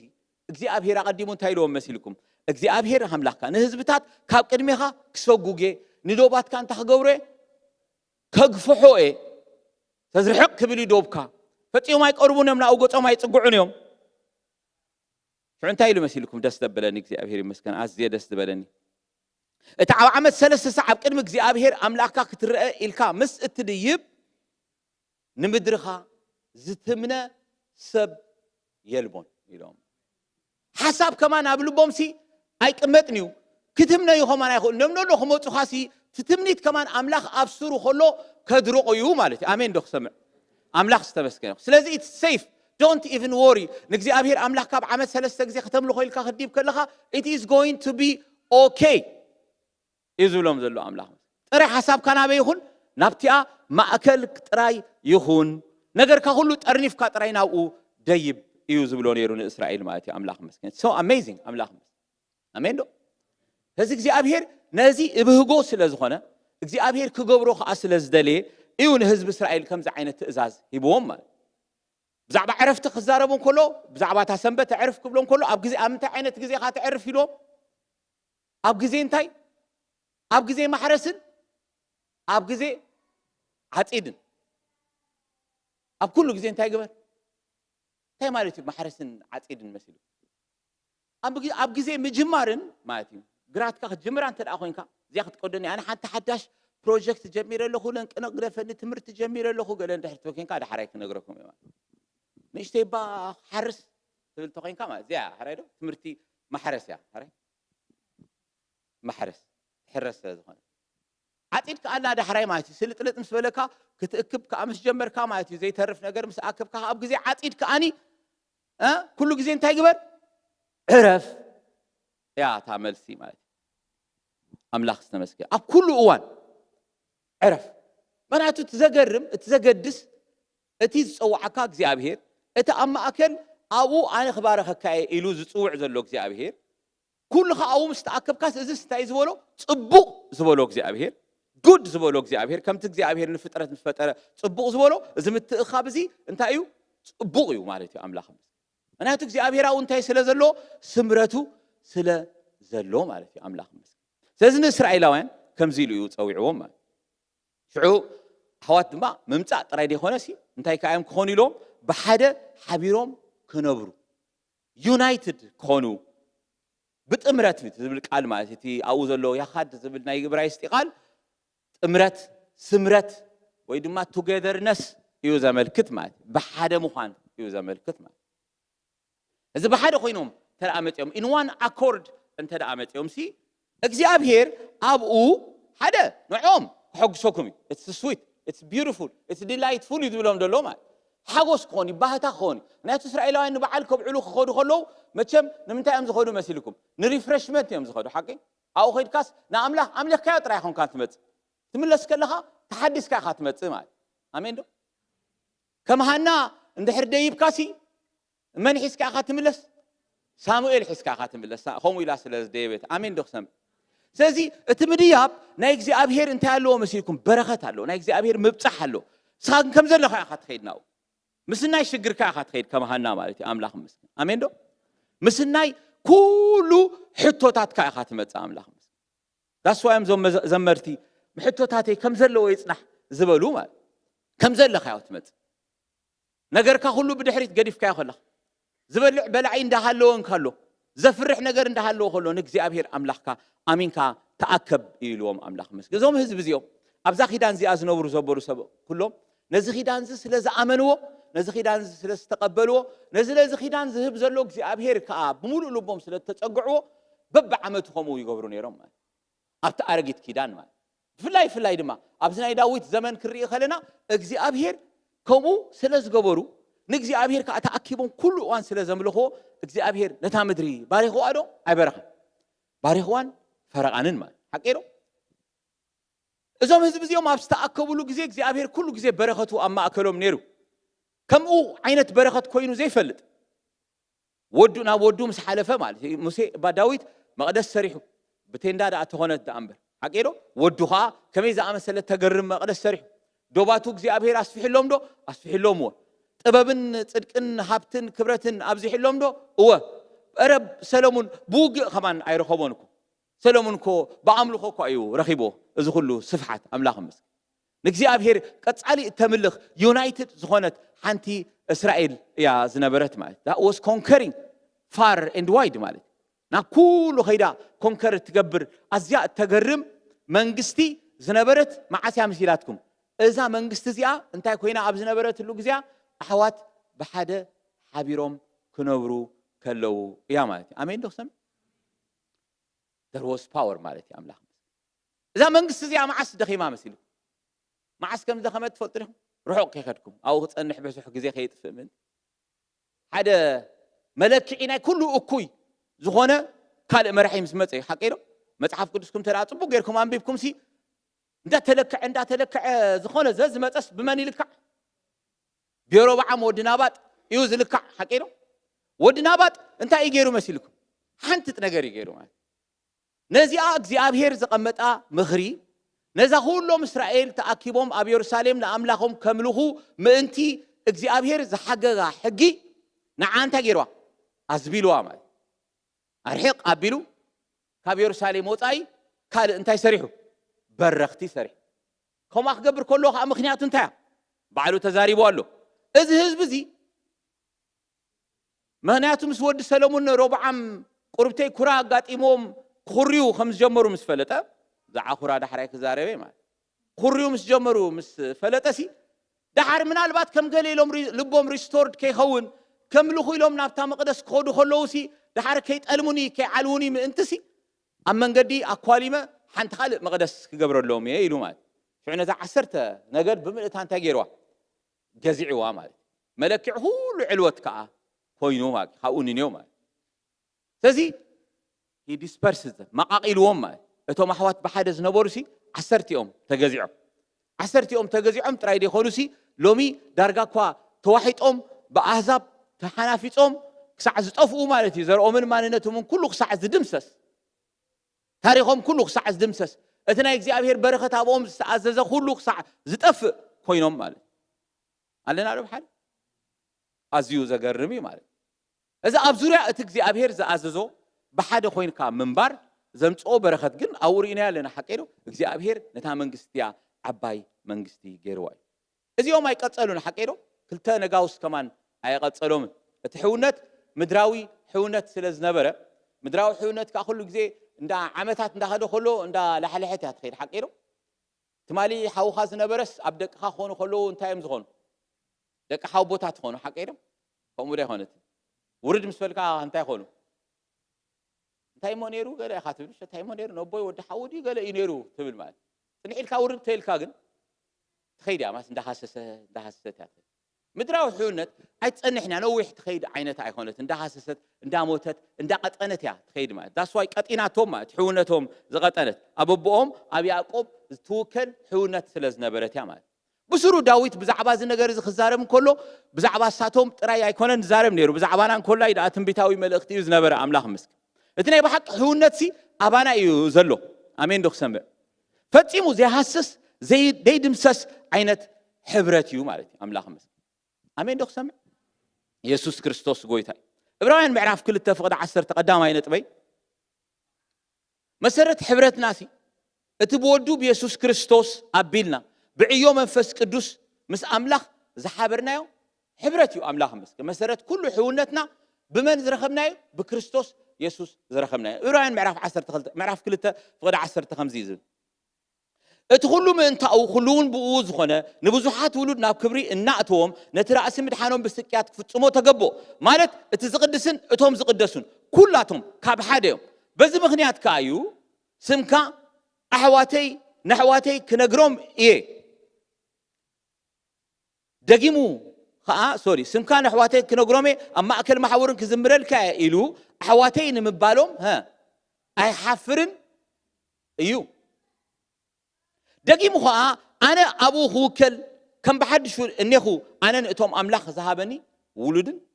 يبل حواتي نمبال بعاتهم أنت أي جبر نمتى يقول يسوع كريستوس مسيلكم حواتي حوي نمبال نعي مالتي هريدو نعيسي حوي نمبال نمتى يدي حفر مسيلكم أنا سي زي حفر سلازلن نديو حاول نمبال مليء النمبري مشو تصدق ناسي تيو شركة يكونن معاش بتقمن بعدين تراخيم نامس قوي يسوع إن راخبن كوينا بس جاكم سانا كوي خونه بس جاكم ناي أيهود كوي حكيرو ناي أيهود كوي بزري خبات ناتاتهم نعنا جن قوي يسوع كريستوس أنت أبو ذهبوا خبري بمهاب كما يعتلوش يعرف عسر شعات الساتهم أباي نسخة أباي نساتهم كأبانا كلاتنا بعندنا تفتومات من أنتهم كونسي تأنا ذهب كان خبر انتهي قبركم هابكو أمي كوير ناملا نابو زمت أنا كبرتو مسحابنا يومات سلذكرينا خلوش أساس حويخا خبلنا خلو نعو نعنا بتا أبانا زقمتون تايو زرينا كبرو يو زرينا مالت آمين دو سمع آمين دو قوي تاي بار أنس نقوي تاي سوسي حوي آمين دو واحد دس كده كان قوي تاي حوي قوي تاي بار مش متعمتي هذا نفكر الله هاينا هذا داس تروس كاب أصله تجمر مال أنا حاو قوي تاي الكاخ تجمر كلا خات صبتي شو ده دحري أجنال جواب بالكان تحت قبر مثلي أتي أبغوني كوينون عكركو حزخونني قصل زخونني حويسي أملاخ نعو حويني مبالسي بون تاي قبر حفرت there is no any reason ما يتشعر سخاخة مو نسي قال اختبل هيتخلنا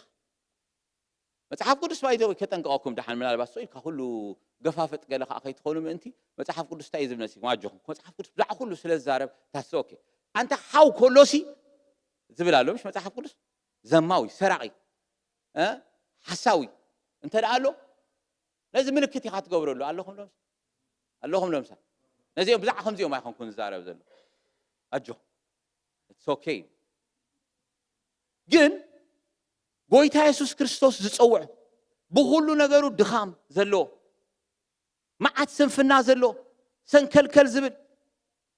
بول حنت بدرجة يكون بتمرتي مسخة زي الرهب بعليتي يكون بقانقوا مسخة زي الرهب زي بالكا ساقوام كيدي الكاسي تسجع الكاس حوي كتب له فتيم كازي تخد أباهل قال له مش تفلتوا عليهم تايز بحال مسيلكم water 6 it's level بحال تفلتوا عليهم شو مايسي نابتناتو level يو زخيت زي أمنتا يوم تقوم لا مسيلكم زم تعدوا نبت أي كخت مرت كلا خاسي يوم زولو كايدو نفت level كا تخيد يوم زولو ماي نفت level كا ورد سي أي تبلني خامل نفت level يو زعرف تزي خويني خيدي ما يوم زولو ماي حجي إحنا بحرينا سبات كومينا حقيقة عرفتها فتوتها مقربتها مرت كلها نبتهم ليفل كا حسست ليفل كا تزي خوينو تحدقو زي تبوصحو تخين كا تنصقو بعد ما حراز عبخه تخين كا انتي تبلو يمچو تبلو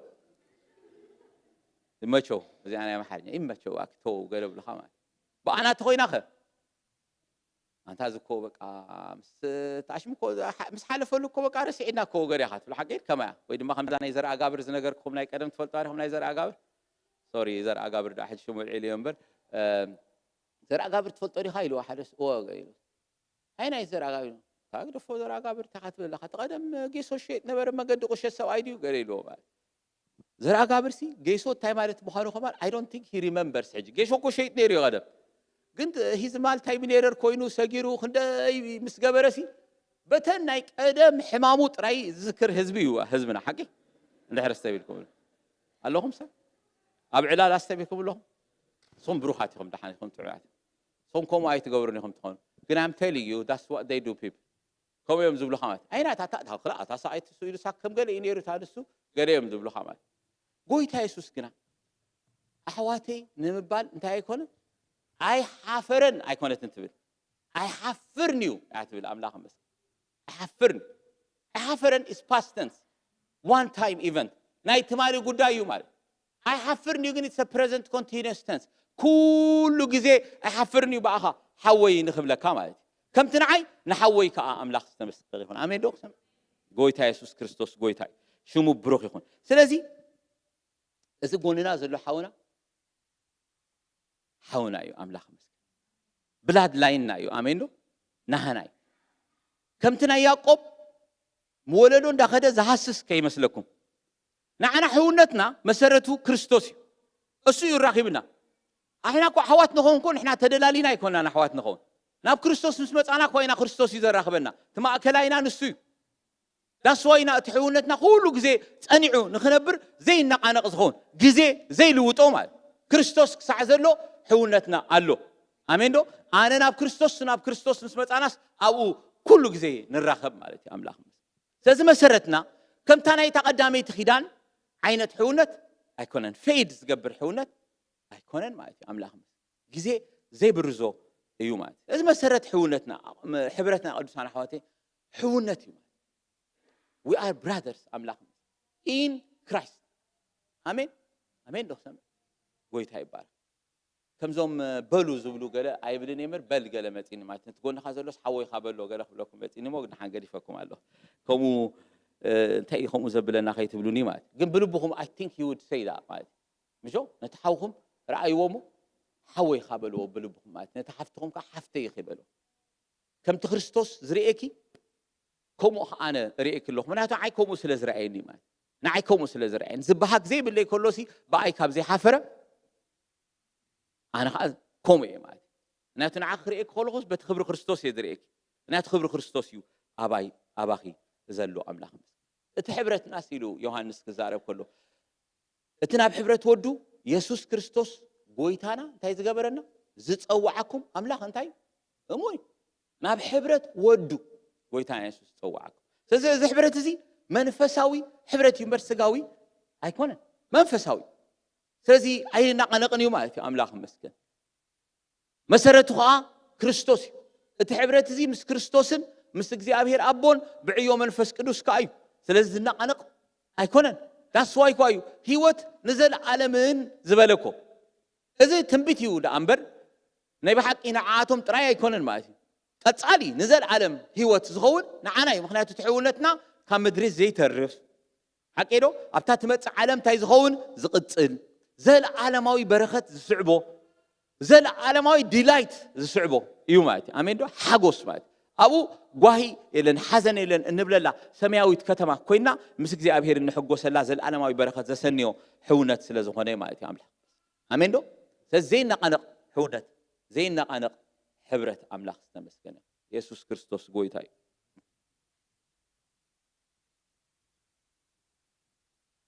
ሃሌሉያ እዚ ሕብረት እዚ ምስ ክርስቶስ ጥራይ ዘይኮነ እምበኣር ቅዱሳን ኣሕዋተይ ክርስቶስ ብማእኸልነቱ ምስ መን እዩ ምስታ ማሕበሩ ማለት ምስታ ኣካሉ እዩ ሓቂዶ ክርስቶስ ማእከላይ ኩልና ድማ ከም ኣካላቱ ዳስዋይ ናብ ዝሕውነት እዚ ንመጽእ ስለዚ እዚ ሕውነትና ስድራ ቤታዊ ሕውነት ዳእምበር ናይ ሓባር ረብሓ ወይ ናይ ሓባር ዕርክነት ዝመሰረቱ ሕውነት ኣይኮነን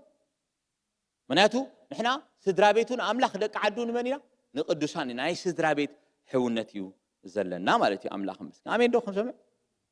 አምላኽ ዝተመስገነ ይሁን እቶም በክርስቶስ ኢየሱስ ተጠመቅኩም ዘበልኩም ንክርስቶስ ታይገበርኩሞ ለበስኩሞ በእምነት በኢየሱስ ክርስቶስ ኩላትኩም ውሉድ አምላኽ ይሁን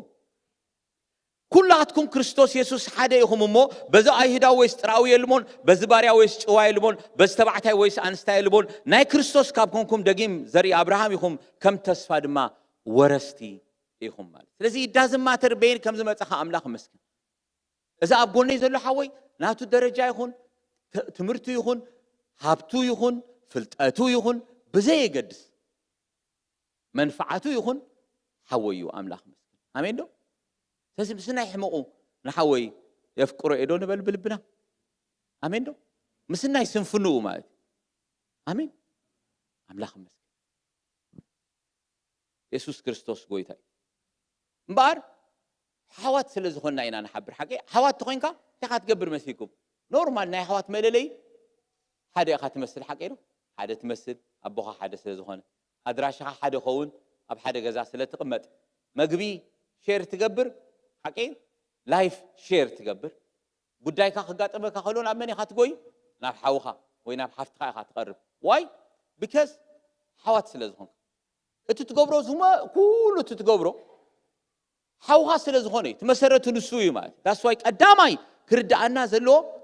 ኣሕዋት ምዃንና ኢና ጽቡቕ ጌርና ክርዳእና ዘሎ ቁርብቲ ኣሕዋተይ እዚ ኣምር እዚ ንምንታይ እደጋግሞ ኣለኹ ኤሌመንታሪ ቲቺንግ ዝመስል ቁሩብ ይሃስስ ከይህሉ ይፈርሕ ስለ ዝኾንኩ እየ ማለት ኣብዚ ምዕራባዊ ዓለም ምስ መጻናሲ ህይወትና ብጣዕሚ ቢዚ ስለ ዝኸውን ካብ ክፉእ ከይከውን ይኽእል ካብ ዝውጥጠና ነገር ዘሎ ካብ ምብዛሕ ዝተልዓለ ነገራት ናፍትን ካብ መምጻኡ ዝተልዓለሲ እዞም ኣብ ጎና ዘለውስ ኣሕዋትና ምዃኖምሲ ንርስዖም ንጅምር ማለት ክብላ ዶ ክብላ ኣብ ልበይ ማለት ሓንቲላ ኩሉ ግዜ ተሸግረኒ ማለት ሓደ ግዜ ሓዘን ክንበጽሕ ከለና ሪኢኹም ኣለኹም ክብላ ሓራይ ዶ ሰምዑኒ ፈሪሕኩም ደግ ሓፍትሰይ ናብ ገሊኡ እንዳ ሓዘን ክኸይድ ከለኹ እቲ ገዛ ክሳዕ ዝፈርስ እዩ ዝመልእ ሪኢኹም ኣለኹም ንሓዘን ከይድኩም ኣለኹም ክሳዕ ዝፈርስ ንመልኦ ኣብ ገሊኡ እንዳ ሓዘን ክትከይድ ከለኻ ንስኻ ክትበፅሕ ከይድካ ንስኻ ጥራይ ትጸንሕ ሓፍታ ገዛ ማለት መዕፀዊ ሓዘን ተባሂሉስ ንስኻን ካልኣይካን ጥራይ ኡ ትኸይድ ማለት ከምኡ ሪኢኹም ኣለኹም ዶ you know why እዚኣ መዐቀኒት ሓራይደ እዚኣ ሊትመስ ቴስት ትበሃል ናይ ኬሚስትሪ ሊትመስ ቴስት ትፈልጡ ኣለኹም ከመይ ኣለና በዚኣኹም ትዕቅኗ ኣካይዳና ናይ ታሽሙ ከይትኸውን ሓራይደ ናይ ደቂ ጉጅለታት ከይትኸውን we have to correct it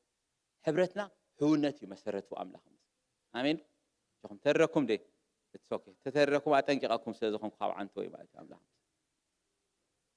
so we have to remember ኣሕዋት ምዃንና መበገሲና እሱ ንዘክሮ ማለት ካልኡ ኩሉ ኮመን ዝገብረና ዘበለ ኩሉ ኮመን ገብር ንኽእል ኢና it's okay ዓርካ ምግባር ጽቡቕ እዩ ሓራይ ዶ ዓርካ ምግባር መማኽርቲ ምግባር ናይ ልብኻ ነገር ንዕኡ ምክፋል it's all right you can choose your friend ሓራይ ዶ ሓውኻ ግን ኣይትመርፅን ሓቂ መሪፁ ሓው ዝገበረ መን ኣሎ ولا حد حقاي تمرصوني خاكم it's a blood line ابو خان ادي خان زمصلكا you just become a brother توديا ينفع يحمق بزي قدس اب كلها نسخال لخا حقيقه عركاي كان تشوز ማለት اب ክርስትና عركነት አለ حرايل you can choose your friends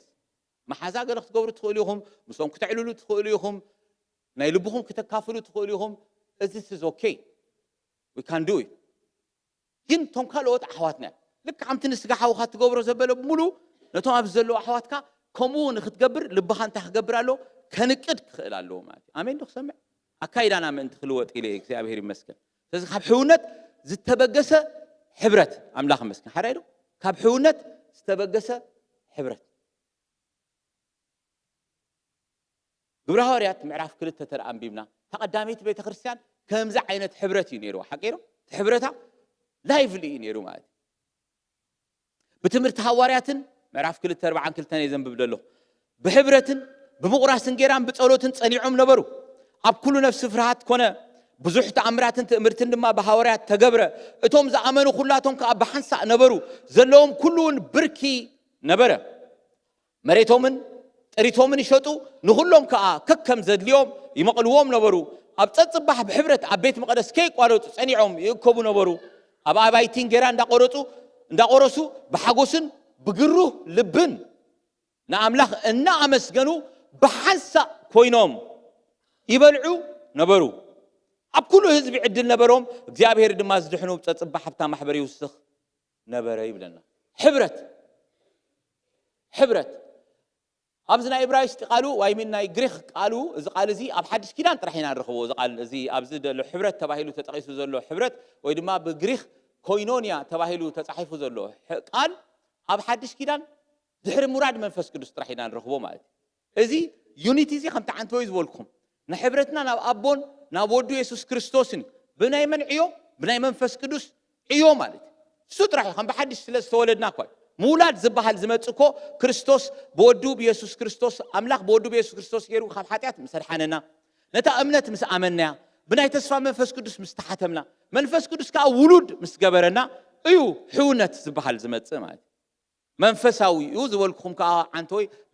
بزم خنيات يوم مال إذا قال زي أب حدش كيدان دحر مراد منفس قدس رايحين نرهبو مال إذا كوينونيا زبل أمر مالت انتي مالتي مسيكم بحبار نحبار جبا ويدما نحبار بورصة مونان بحبار رك حنت أدم وخان أمناي حدا خبابي منبر إذا ملكت مالت يونايتد كوين كان منبر إذا ملكت بحتيرو حدا نحبار نجر بحدا مونان يملكت أتقاما زقالات دما ناي نحد حدهم زدالاليو سبات يو زملكت مال كوينونيا خقبرو خلو نحد حدهم زدالاليو سبات يو مال زي أنت إلكم على خو زدالاليو أنت مالت مخانات فلتوا خمس قاليو عينت على زيادة حنت أبجزانا نبلا الله حنت زي أزروا مالتي قاليو سب أنتي مسيلكم غيرو يتمت أبقاليو عينت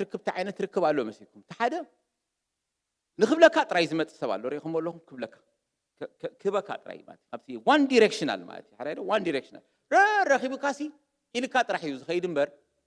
نعها قرب كسمعك كمان عدي من كابها زتك أم كوينو أي مسلوني مات كم ذا عين تريهم والله this is not brother لله أولو سكوان بعلون سبروم يخزارون كلون تايلون أباهم كم تسخلنا قال من فساوبت كم قالكم سي خريئكم تجبر علىهم ينافقكم علىه إلوسي بتا أب حد نازل لا أمنت أباهم من أباين نحد حدنا من أنت تهنجبر كنت أنا نعسي كريئكم نافق الله أولوسي زوهبكم اللي وقاي أربولو تخزيني قايد له باولوس أزيهم كأكو فريو يمكم جن كيدو بممكن باولوس كيد كله باي دايركشنال حسيبه يزخيد آمين باي دايركشنال كباتاتهم كأ نمتسننا عند حسيب ስለዚህ ኣብ ምድር ላይ ዝተመርኮሰ ركبي كوينونيا مالت أملاهم حوها تقربوا كلها كأوها تربح مخان كافيت كا تقمك كا مخانو دافلت كا تخيل بركتوا له يخون كا تزاروا يخون كا كتف سولي الكا يخون كان تخيل مال صبوي دفسس تلكا أفس سولو أملاهم مسك ويتاي بار صبوي كمون يقبر سيزو خنا مال كنكا سمع كا حرايدو ماسي أيفلتني كأوها أزركب نجر كله يخيل تو حرت أني لترايس لسمع كا كمان كبارها كا خيل هم عين السوات مشالو السماعهم ترايز حق سخاسبات مالتي منفس كأن ناقحهم خازهول أبقى عدسي مسمع بهلي يلوم نسب جفت تهوسي نمسمع يل كير كام لا شيء خوف الكاس سمعوا ترى أبقى ما أملاك I'm seriously tell you this is a real culture أب حنت مدري مال تعدي رسعة كوف يلوم سمعوا خامات تزارب سمعوا يلوم يستوعلوا خامات موداتها بقى thank you يلو كخيد مال انت هذا تزارب كاتير كاس بقى أنا سمعك لو معتنا خان نسمعك ناتي توفى نتيجة لزول لهم شو كم زخاز قربي مزنا هنا مدري أو ولا دير كمان كنك زي أبهير مسكن حبرت كوينونيا إيمان أبز كوينونيا زي حبير كخت بتخلخها كم تحوخا كل عين الزخول مالتي حكيله كل عين الزخون قلنا ولا حد اختبوا زي تخل حكي إذا بها لا نيمدرنا مش هالو سقاسي نمنتبو بلو خامشو نمنتبو حيث هو نخمش حوخا خمستيل كاس خاخت كيد لك برجع بالكان نعمل محلف كختبوها سقاها مخانو مسفلت كاملت كوي if you understand this is لكم ذلهم حال أما لها خطاهم نحوهم كغير كجمري أمين أملاخ مسك that's why شعو بحبرة تأنيعهم نبرو يذب لنا مالت تأنيعهم نبرو مالت كم سئل كابك أطعم سلز نبرو كله أي خي مسلكم ركوبهم سي طعم نيرو خي أي مسلكم كم بعد هنا نسأبيران كله تبلستي نيرو ميمكو مالتي يوم أب جراند سكيل ترى يوم أفتقوا وان تيمات خلوتك أكون يوم خونو خول يوم كفات سب مخانو أي تأفن إن كان أبشع سافج مدري أبز نبرو له civilization تحتي أبز نبرو له جزء سبات بتعمي حماق بحري خلهم نبريو مالتي أنت يجبرون يوم مسكهم نحبرة حوات أنت يجبرون يوم تأنيعهم نبرو لنا تأنيعهم تبل قال هذا معلت تزاري أي فلتين برو كارتيريو تبل نايجريخ قالي أنت يا تملكت مسيلكم ولا بت إنجليزي تبل they devoted themselves to fellowship تبل مالي ويدما steadfastly continuing in fellowship وي continuously devoting themselves to fellowship بتقرنيا رئيسهم نحبرت أنت يجبروا وفيو تأنيعهم أب حبرت أتقلوا بقت علي رئيسهم نزنا جرز أنت يجبروا وفيو يوزمل كتمال إذا أنت تقاعد خلا غاسي تتصنع مالتي قال لنا عرب حدا حوها سلزخون قال لنا عرب حدا حوها سلزخون حبرتنا أبحونت استمر كوسه أبين دوك سمع قال لهم لهم شيء قويت هاي بارك دا كودي أجهم أي كحزكم نيبوز and I want your attention سازي نحبرت أقلبونا خنهب أبحبرت كنوفة أبحبرت كل جزيرة إسنا أنهب أحوات كنكون بتعمل يزاد لي حبرتنا كم يباز خون إذا أبحبرت أنينا نبرر له ميكانيزم ثلاث نجارات كتقلت في لمو نمودعتها نكيدنا مالي بحلنا كم يجرنا إنا نقبره مجمرة حبرتنا كاب حسابنا إزجمر كم زقديم زنجار كومات الحساب كإزودا مجمرة خرداء كإزلومات حرزي ترديو كات أجمع how you build it بدحريو مات حوها مخانو تأمنوا يا خام جمري حقيرو تأمني خام برا عراق هاي نكحولت كله نالبات سا كلمة خاتولي ده ترى أخوي دوما أوكي adopt كيرو ما تخونه هان تايتفل تعي أمينه خاتم شو but you believe أوكي you believe مسوا interact تجبر interact بس جبر كيامت أنك أنت عندك هون كخاتخي أنت تلاقب كخاتخي حوات كوين كخمان كي تلاقب كا بس جا خمان حالة خنسخة بحس عليه تنبر ترى أخوين كاجن نايم فنتات تقولوا خمان على اللوي ما جن متحف قدس تأذي لنا مسكون أبا أمره خم جمرة خرد أكا خلالو فيليب معرف كل تفرد حدا تأذي لنا بعرس قال متصنع كريستوس ويس قال ده بس أنا فقري ويس قال حبرة منفس ويس قال محرة دنقات أنت لو بحنت حساب بمخانكم بحنت فقري بمهلاكم بحنت نفس غينكم حدا بمحسابكم حقوسي ملو حنت كون رئيسيت عمني بمبال ويس نوداسي خنتو أي تقبروا بتحدنا قنا نتحدى خبر رئيسو أبليتو نتحدى خبر رئيسو أبليتو قرم كويتا واو nice I did not expect this kind of response I'm لها مسكين نفس وقف نبت عيود أمبر نفس وقف نرئيسو زحيشو أي تأمت إتا أب كريستوس يسوس نبر حساب أبغاتكم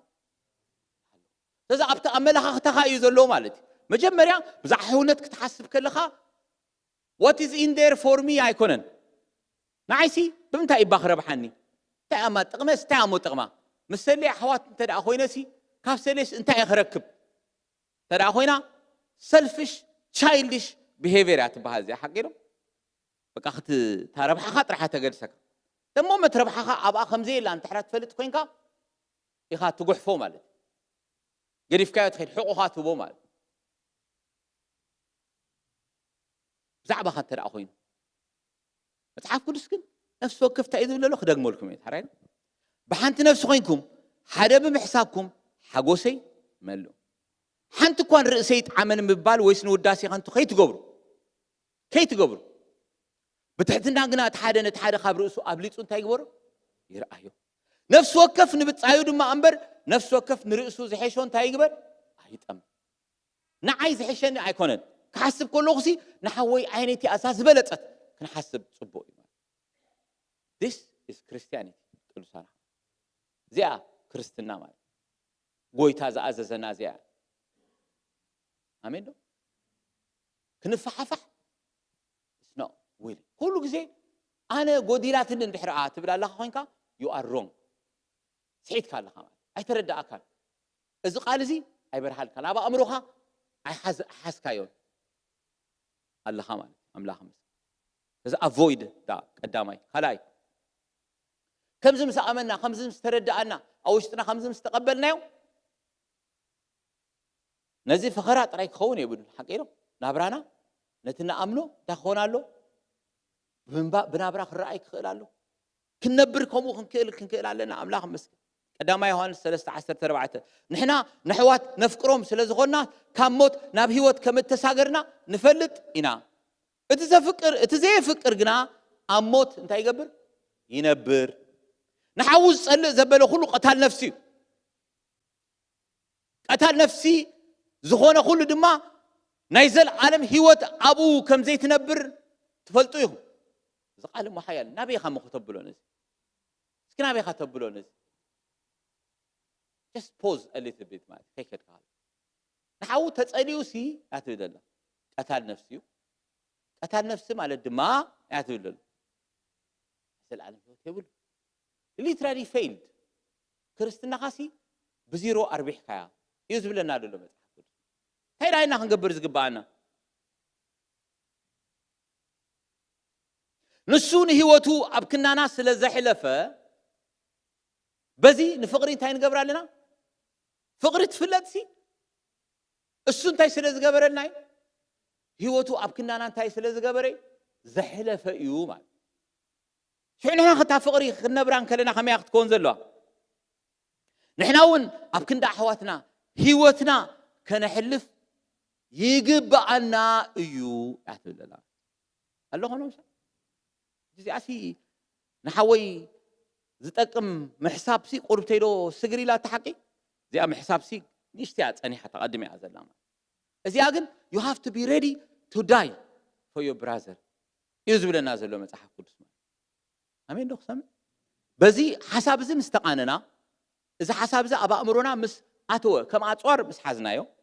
نفقري نفلتا نفقر خان تاني نجبرا نرئيا مال demonstrate نجبرا مال شو هم زيلو يوحنس جناخذ خونه يكون تريت إذا علم زياز له أما حاول تشجيره خلوا نرايوس دنقاتو زعت قولوا فقر أملاخ كمي إلى أبو التنبر أتوم دك إيه بجبرن بحق نمبر بقالن بلسانن إذا كيلو مواج كيلو زربا كيلو قالات يعمل كتكون زقبا أيزول النادل أملاخ practically كتكون زلوا عمل ويتها يبارككم أنا بزحت ذنقهم أحواتها لو سلفلس تهونكم أبز ما حبر زي ما أتي أملاخ قال لهم جزاكم كفيتكم نبزحات حدشت متعتنياتات اتهبوا مات بزنا ما حبرنا أتيات وذلات سجم مات مخانا أوارح قال لهم جنزبكم تهبوا قال لهم كاب عامهم حلف عامهم انتهدوا ويتا أبزحوا يبارك آمين دو this is good أملاخ مسكين أملاخ أما أخذنا بحكي صبوا لقى إري أنا ما أتي أملاخ كنا خاب كلاتنا ديخه يوت حتى بعد مشو أبحيد السبات كي خول منتي كلاتنا خو مخن كون سعنده من البات كي نخيد نخيل هونينا زخفت جزاء خيلونا يخيل زمك الجزاء أبايتي خيلونا خيلي ويد ما زمك الجبا خيلونا يخيل كنا خز زمك في الشيخ تاجنا لنا حكير آمين دو أرى آمين بل أعرف الشيخ بلو قويتها بارخ إلى أبلغ زمك أرسي في الشيخ تاس قالوا لنا يا أبلغ أنا أبكر مع أبلغ حجي أحمي ما خنا نقرأ if you really check معي أنا مزومحات كرخب كلهم قال سبات كرخبهم كلهم بس أنا حمينا زلنا حرير نقرأ نحمل لنا خم محبر نحمل لنا مال ويلكم أي تجورونيهم قبلونا مال alright نقرأكم يللو نقبرندينا قلينا هاي نقبرنا hard truth هم زلات حرير we have to be loving حريرو هنقبرنا نوصل لأملاك مس لس نستبهل مال محواتنا نستبهل له doesn't matter who he is كم يمهانو بزي قدس قويتان عوح حوي نخبله انتهي قبره أحافر نعي كأخو مخبلني أحافر تزغيلات وحدتها في الشيخ تاقت أيام مالتي أملاك مس آمين دوك سمع سيز ويلكامينج نكون في الشيخ تاقنا كهلونا كنا بمقوم نحواتنا زي قبونا أيو أملاك مس آمين دوك سمع آمين دوك سمع قويتها يبارك حدنا أملاك سبس خمزي له مسيل انتهي له مسيل fellowship in its New Testament sense is an inner unity expressed outwardly. It's not just being together, but doing together. It's not just doing anything together, but it is working together to accomplish God's will. إلو حالة صحافي ما تقرنيا. حبرت من حدش كده الملك يعو بقدام زقلت ناوشتي حدنتي بقدام زقلت ناوشتي حدنتي بحدا مخينكا بحدا مخان تراي زي كونس بحدا مخينكا تاي مقبار معياي بحدا مخينكا زخونه يخون نجر معياي دي كونس بحدا مخينكا فقد أملاخ أم مدري مقبار أملاخ آمين تقسم إزلو يخون أصوارنا أملاخ بس كنا سازي أزم سبالكوسي نافتنا يمودة حسابي خير خوشت سلز جمر حبرت أبزغ نأكب إذا خمي جروم نجاريو أملاخ مسكن أخيبانا بحنسا خوينا بسمرت كوينا نجزي أبير كنملخو this is what God called us عكيرو أنت خونا جنا إن كل لا ينامستيك أخونا لو ماتي زخلوها أخونا الحري مسحونا مخالون لا تردعنا حونا خان ده دقفنا خون يوزقبو بأكلك أخن إكمل صحف قدس ينقرنا آمين دو حوات سلزخنا مال حوات سلزخنا ناس بحد خان إكب كم زن إكب مال ننتهي حميمة خو مزبزر لكم مسيكم لوم زمن مأكب أبيت جزء أبهرسي كم زو أول سكول ندخلنا زخيد زلو جزء كم يلوم زمهرو أبيات خريستيانات هلو بايدوي 100% online church إنا قالوا حدا declare يقبرني روما everything is online درار قوي تاخوس تخلو picnic ندا سدنا خلنا أمن قدينا نجبرو بكوكان بتعشمون نجبرو قليل دحين بكوكان بشكوتن قات سجامي محلون درار قوي تابو خانو هلو خل كه هلو خل دحين خلنا نايسنا ملكوت موجودة نقولني نقول فمال متعرف كل سكون بسرو درار قوي تاخد توسد كتمت خلا خاسي انت يدب لنا مسي the fact that حدا معتهم إلى الزاري بلو حقيقة حوها مخانو كم حنتن جيرا خمس تقورسكا إخاكو ختمل كتمت إخذ الله أنا حوي نزي أب حنتن جيرا تقورسكو أكلوه كتب اللي كان demonstrate قبركو حمته متعرف كل سكو ناي demonstration مليء نجاري زلو بأكل زقبر زبلو خلو سقولو أملاخ دا أزازو زي خونس أبو سمرتو سلازلو إيمان ماتيوس معرف 10 شمونته كعشر شعات تخسع عسران تر أم بيمنا تيدو لنا مسيكم كلتا ويسلست خوينهم بسمي ها أبت قبل مو أبوها أم أنا أبوها أبو أما أكلكم إيه مو كلتا خباخاتكم أم بدري بزلمونو زبلو كله أنت تسامعوا خبتخاف سمع زلو أبويك هو هبوميو إلى كم بحد لكم على ما معرف 10 شمونته ماتيوس بزعبا ديسيبلين يدزارب بزعبا مسحاو خازل لك قجت يوز زارب مال لذين حاوها قجت نحد حاوها ديسيبلين نمقبار أو خلته ويسلست خوينكم انت رأت سامعهم أو ندحر علىهم سي أنا أما أخلكم على خويد بالكونتكست انت خنا خبر معي حركة أزمنا قدام تمهر خويت قويني ما context هو مسلز في المال انت خونا جنا the same goes for the same thing for the other truth as well مهناتون دحري أملاخ أبتي سمرت نحوات نحد نجر كفردو لهم أبست أكولو نحر أملاخ أو سمرتو على خوينو نجزي أبهر كملو خوي لهم أبست أكولو دما نجزي أبهر أو سمرتو خلو نجد النتي أمين دوخ سمع أملاخ استمسكني مهناتو متحف قدس كم زي بلنا حواتين تايدايو ክትእከቡ ከለኹም ሲ እብለና ማለት ምእካብ መጽሐፍ ቅዱሳዊ ሓቂ ስለዝኾነ ማለት ሓቂ ትእከቡ ከለኹ ነፍስ ንኹልኩም ነፍስ ወከፍ ታያሎ መዝሙር አሎ ምህሮ አሎ ራእይ አሎ ቋንቋ አሎ ትርጉም አሎ ኩሉ ንምህናጽ ይገበር ማለት አሜን አብስተ አኪብና ምሻለና ሎ ማዓንተ መዝሙር ነይሩ ማለት አሜን ዶ ሎ ማዓንተ ምህሮ አሎ አምላኽ መስገን ምህሮ ካና ሃለ ማለት እዛ አሎ ነው የለ አሎን ፈርቃን ባይዘወይ ኩሉ ሓደ ግዜ ፊቸር ገርና አይንዛረቦ ማለት አና ኣብዚ ክመጽ ከለኹ ተሰባቢረ ገለ ዝመጻሉ መዓልታት መሊ አነ ክፍወስ ኢለ ዝመጽ ኣብዚ አምላኽ መስገን ኣብ ቅድሚ አምላኽ ይድለኩ ነው ከጣዓሚ ለዘረባ ይኹም I come here and I get healed ጎይታ ይባርክ ገሊኡ በት መዝሙር ገሊኡ ካ በተቃል ገሊኡ ካ ብፍሽኽታኩም አምላኽ መስገን ተጸናኒ ገዛይ ዝኸይድ አምላኽ It's all different መጽኤ ወጽን በበይኒዩ why ኣብ እግዚአብሔር ተኣዚዙ ስለዘሎ በረኸትን ህይወት ዘለዓለምን አዚዙ ስለዘሎ we have to come together in one accord አምላኽ መስገን አሜን ዶ ሰምዕ ንፍቅርን ንሰናይ ግብርን ምንቃሕና ብሓድሕድና ነስተብል እምበር እዚ ከዓ እታ መዓልትቲያ ተቐርብ ከም ዘላ ኣጸቢቕኩም ትርእዩ ኣለኹም እሞ ንሓድሕድና ንምዓዓድ እምበር ገሊኣቶም ልማድ ከም ዝገብርዎ እንታይ ንግበር ኣኼባና ኣይንሕደግ ምክንያቱ ኣብቲ ኣኼባና ኣብኡ ናይ እግዚኣብሔር እንታይ ኣሎ ስምረት ኣሎ ይብለኩም ኣለኹ ኣሕዋት ኣብ ማእከልካ እንድሕር እግዚኣብሔር ኣሎ እግዚኣብሔር ሽዕ ብድሕሪኡ እቲ ዝገብሮ ክገብሮ እዩ ማለት እዩ ኣሜን ዶ ክሰምዕ ድሮ ከዓ ኣብ ማእከልና እግዚኣብሔር ይገብሮ ስለዘሎ ማለት we want more አሜን ዶ more ኢና እንደሊ አምላኽ መስገን ዘይግበር ስለዘሎ ደይኮነሲ ካብዚ ንላዕሊ ከዓ ስለዘሎ አምላኽ መወዳእታ ስለዘይብሉ ሪቕ ምልአቱ መወዳእታ ስለዘይብሉ አምላኽ መስገን አሜን ዶ ኣብ ቤት እግዚአብሔር መጽናስ መዝሙር 134 እንታይ ድብል ዳኩም ናብ መቅደስ አልዒልኩም ንእግዚአብሔር እንታይ ገበርዎ ባርኽዎ ይብል ሞ ሽዑ እግዚአብሔር ካ ካብ ጽዮን እንታይ ገበርካ ይባርኽካ ይብል ማለት አሜን ዶ ብኸምኡ እኳ ይዝውዳ እቲ ኣሰምብሊ ንሕና መጽና ንእግዚአብሔር ንባርኾ እግዚአብሔር ካ ይባርኸና በረኸትና ሒዝና ንኸይድ አምላኽ መስገን ኣብዚ ጥራይ ደይኮነ ኣብቲ ማሕበር ኩሉ ዝሰርዖ ሓፀርቲ ንኣሽቱ ኣኼባታት ከይተረፈ ናይ ኣባይቲ ኣገልግሎት ከይተረፈ እግረ መንገደይ ማለት ሲሪየስሊ ኣብኡ እግዚአብሔር ኣብኡ ኢና ነስተብል ሓቂዶ ንሓድሕድካ ተስተብል ኣብዚ ዳርጋ ጎይታ ባረኽሎ መዓንቲ ደኣ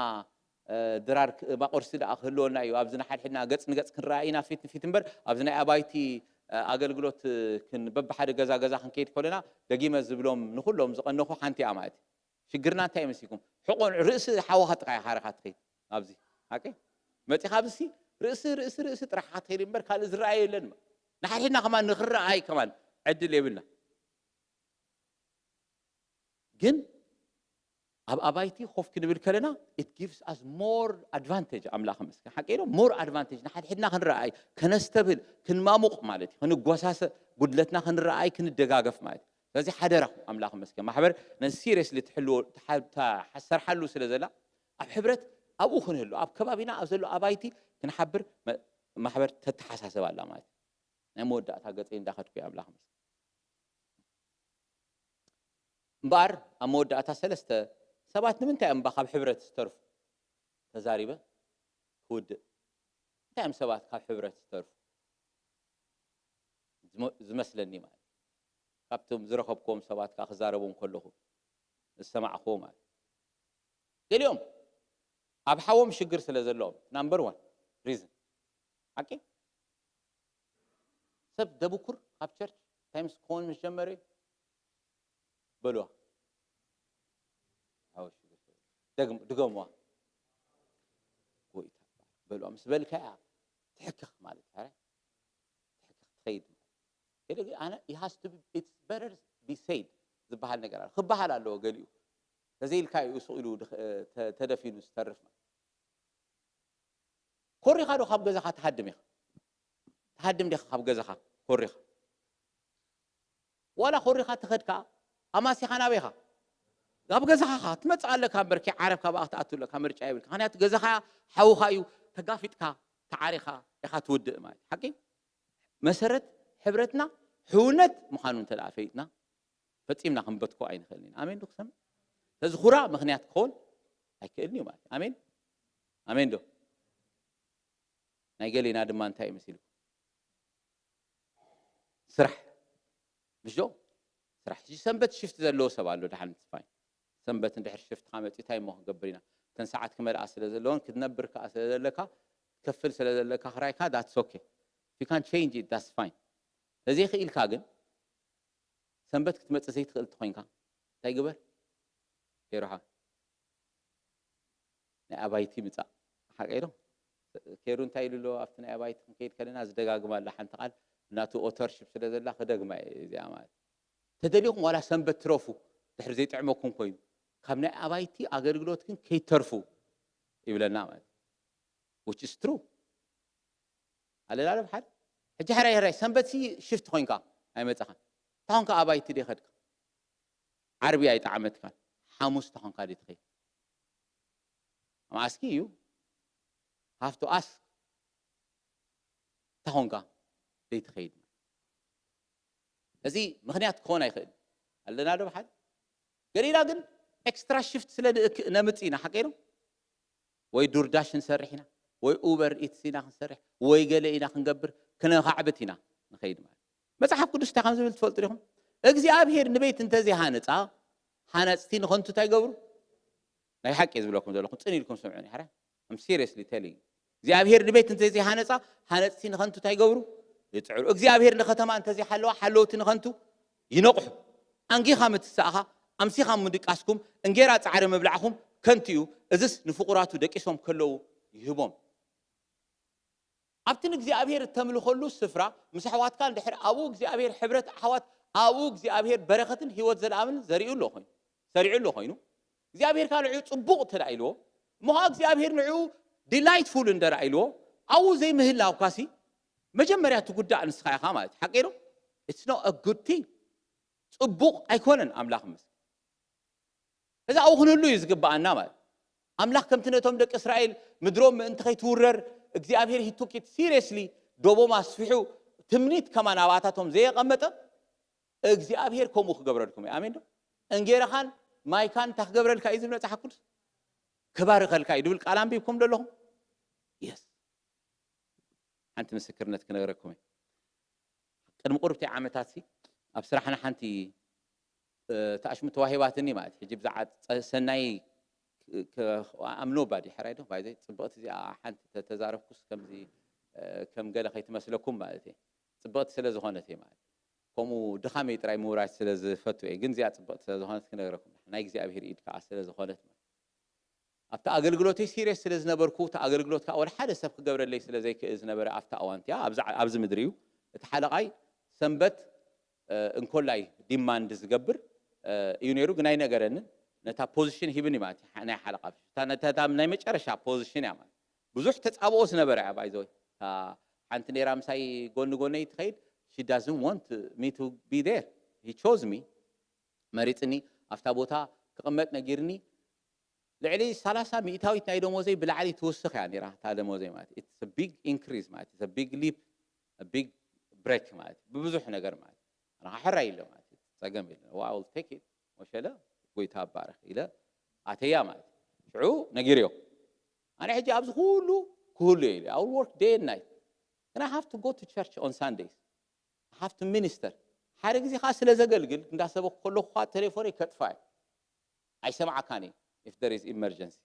you have to really understand this ኢለ right now it's okay I'll cover Sundays ገሊኒ ሓራይና ከይና ተሓናይ ትእቶሲ እታ ሸዓ ዝነበረት next Sunday ኣብ መድረኽ ኣነ እንዳገልገልኩ ከለኹ ኣብ ሓደ ካብቶም ክላየንትና ብርቱዕ ransomware ትፈልጦ ዶ ታኹም ransomware attack happen ገይሩ ማለት ነቶም IT ትፈልጡ ማለት it's an maximum critical stage ማለት ያ በIT ማለት ransomware attack ተገይሩ you have to be there ማለት ትሉ ጥራሕ ይዘለካ ኣነ ሰብኽ ቴሌፎን ይድወል ኣነ ሰብኽ ቴሌፎን ይድወል ማለት ሓንቲ ሪስፖንድ ኣይገበርኩን ማለት ወዳዲ ስብከቴ ገዛይ ምስከድኩ ተራእኹም ዓደወል ከይደ ሽዑ ተበልኩ ነገር ሓቢጣ ጸኒሓ ምድሪ በቸም anyway እንተበቲ things got resolved the next day ማለት ከይደ ቀስኩ ሓዲረ ንጎተስ ገለ ሰሪሕዮ ማለት ምጽኢሉ ኾፍ ኣቢሉን ጽባሒታ ሶኒ okay this is serious ገለል ማለት ከምዝ እንድሕር ዝቕጽል ኮይኑ ክረኸበካ እንድሕር ዘይክእል ኮይኑ ሰንበትሲ I have to rethink this promotion ኢልኒ ማለት why withdraw your promotion ኢልዮ ማለት ኣምላኸም I don't want your promotion take your promotion I would rather serve the Lord ኢልዮ he took my money ndara akhon kolo khtan ganzab susakh ila si worry the next day man next day dulakun in about 3 days it's gone اري ايلس بسد ابيل ليه قربت سمعتني دو جنكا يقرمكم يا أملاخ مسكن 2 years down the road I went back نفتاز تبعلت position دايبت رايدي خونكوس እተን ጎዶጎን ሓሰኻን ዝበልዕን ዓመታት ዝነበራ ዝኸሰርክዎን ገንዘብ ተጠቕሊለን መጽን ኣምላኽ ምስክር እዩ ዝብለኩም ዘሎ seriously I'm telling you ተንፊገር አይነግራኩም ነው even much more fold ማለት ያ ኣምላኽ እዚ ኣምላኽ እነ ከተማ ተዚ ሓሊዋ ሓላዊ ንኸንቱ ይነቅ you be serious ማለት አራይ ፕሮካርቴሪዮ አራይ ዶ ንሕብረት ሓዋት እንታይ ንግበር ንጽናዕ ኣምላኽ መስከን ኣሜን ዶ ለት ዋጋ ንኽፈል ኣምላኽ ኣሜን ኣሜን ዶ ከምቶም ገሊኦም ልማድ ዝገብሮ ኣኼባና ኣይነሕደግ ኣምላኽ መስከን ወላ ሓንቲ ምኽንያት ዘይብልና ከይ መጻና ኣይንትረፍ ምክንያቱ እዚ ኣቡ ዲላይትፉል ይኮይሎ እግዚአብሔር በዚያ ሁሉ ኣምላኽ መስከን ዲላይትፉል ታይ ማለት ይመስልኩም ኣሕዋቴ ኣቡሲ ባህታ ሎ ፍስሃ ሎ ማለት ነው አረ ገንዘብ አክታሎ ታይ ትገብሮ ይኻ እንታይ ዲኻ ትገብሮ ከነገረኩም ታይ ትፈልጡ ትኾንኩም አንስ ገንዘብ ተዝህልዎንሲ ከም ዝምገበርኩ ነርኩም ትሉ ትኾንኩም ሃብታማት ታይም ትገብሩ መስልኩም ገንዘብ ገሮም ሓጎስዮም ክገዝኡ ዝጽዕሩ ሓቀይዶ ዲላይት ዮም ዝገዙ ካብዚ ናብ ሃዋይ ፍላይ ይገብሩ ኣብ 5 star ሆቴል ይድቅሱ ኣብ ቢች ተጸጊዖም ታንድ ኾኑ at the end of the day ሲንታም ዝደልዩ መስልኩም ዝኹሉ ክገብሩ ከሎ ናይ ውሽጢ ዲላይት ያኮ ታጽምት ኮሳኳ አረ ነግረኩም አለሁ you'll get it here for free አሜን ዶ አምላኽ መስከን seriously አምላኽ መስከን you get it here for free እናቱ እግዚአብሔር ኣብዚ መንፈሱ ስለዘለው ጎይታ ይባርኩም ካብ ዘለና ያደውይና ንአምላኽና ከነመስግኖ ኢና አምላኽ መስከን ኢየሱስ ጎይታ ሃሌሉያ ሃሌሉያ እስከና ቤት ወይኑ መጤ አይብኩርኒ አና አምላኽ መስከን this is the place ንዝና እግዚአብሔር ቤት ወይኑ እግዚአብሔር ቤት ወይኑ ዘሐጉሰኒ አምላኽ መስከን አነ ናብ ሰባይ ኾንኩን መጽ አምላኽ መስከን አነ ናብ ሰባይ መጻኹን አነ ዝመጻኹ ናብቲ ማእከላይ ሓድሽ ኪዳን ዝኾነ ክርስቶስ እዩ ዝመጻኽኩ አምላኽ መስከን ናብቲ ካብደም አቤል ዝሐሸ ዝዛረብ ምንጻግደም መጽ ሄደለኹ ሃሌሉያ ናብ አምላኽ ፍራድ ኩሉ ናብ መናፍስቶም ፍጹማት ጻድቃን በጽ ሄዘለኹ ሃሌሉያ ሃሌሉያ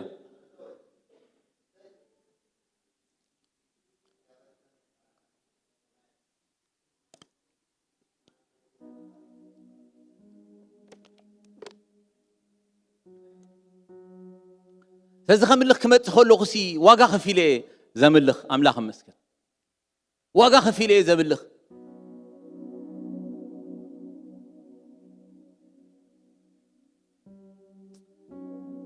كم زي تخفللو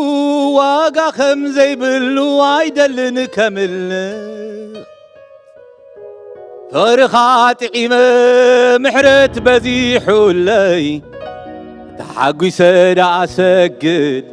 كبرينا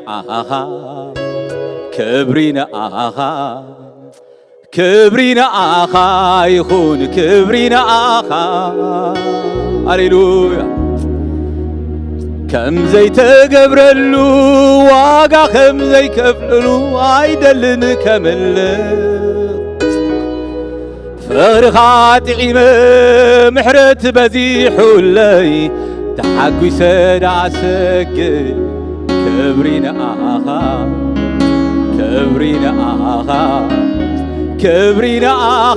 يخون كبرينا هاليلويا يسوس بكا خبري أبو بكا ملخو قويتا بكا خلتام أبو بكا ملخو كم تعوشتو أغلس كايتو كم تعوم جنا كامس كانا هاليلويا كم تعوم شتو مغلس كايتو كم تعوم جنا كامس كانا هاليلويا هاليلويا هاليلويا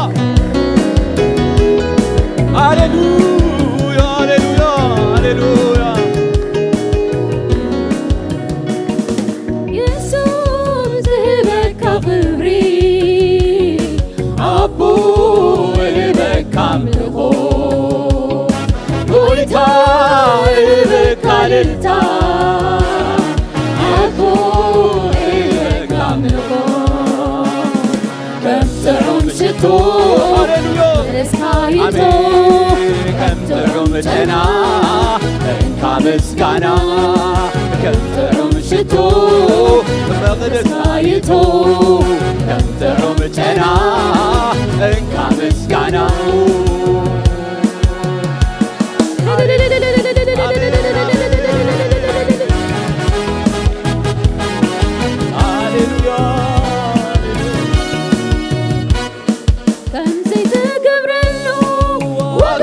كفلو عيدلن كمل غرقات عيمن محيط تغيرو الليل تحبي سيدا سكت سجلت نعاقا سجلت نعاقا سجلت نعاقا يقول سجلت نعاقا سجلت نعاقا سجلت نعاقا سجلت نعاقا يقول سجلت حيلي مستخبر حيلي مستخبر عايكو كل الأمل جزي مسايد اللو كبرنا عاقا كبرنا عاقا كبرنا عاقا كبرنا عاقا كبرنا عاقا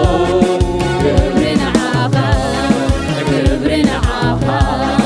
كبرنا عاقا يسوع سيرك خبري أبو إلك عملو كويتا إلك علتا أبو إلك عملو كنت عمشتو مقدس كايتو كنت عمتنا إنك مسكنا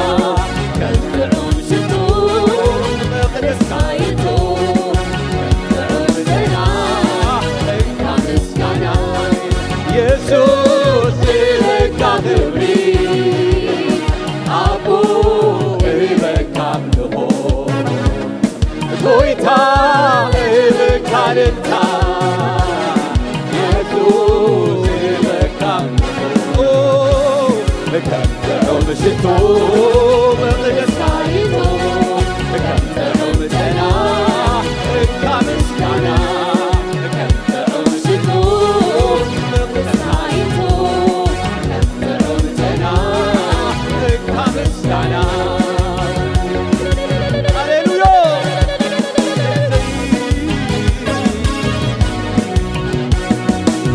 امين حيلي مستخبر كل زمن معدي كلا كذب سايكلو كبرين عاقا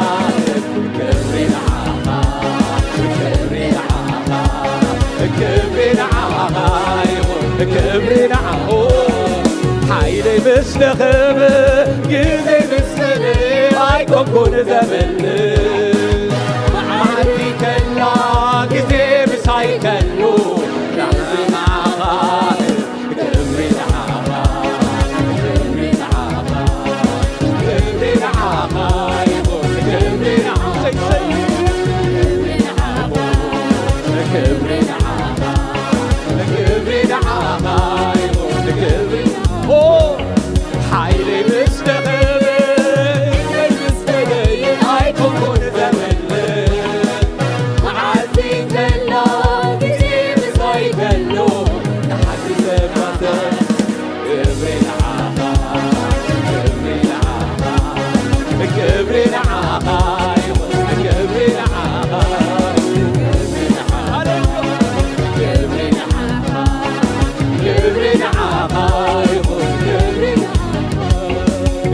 زي تقبرلو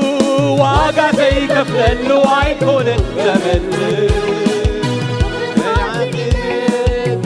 تغيرو اللي تحل سبا ساكن زغرت عاقا زغرت عاقا زغرت عاقا زغرت عاقا زغرت عاقا زغرت عاقا زغرت عاقا كم زي تجرلو واقع زي قبلو عيدل كمل بغر خاطئين بحر فتيح ولاي تحدي سناتك سجدت نعاها سجدت نعاها سجدت نعاها سجدت نعاها سجدت نعاها سجدت نعاها سجدت نعاها سجدت نعاها يسوع سيرك كهري عبو لك النور ويتا لك عبو لك النور كترم ستور بسايدو كترم سنا كانس سنا كترم ستور بسايدو كترم سنا كانس سنا يسوع لك أبري أبو لك أملك ويتا لك أنت أبو لك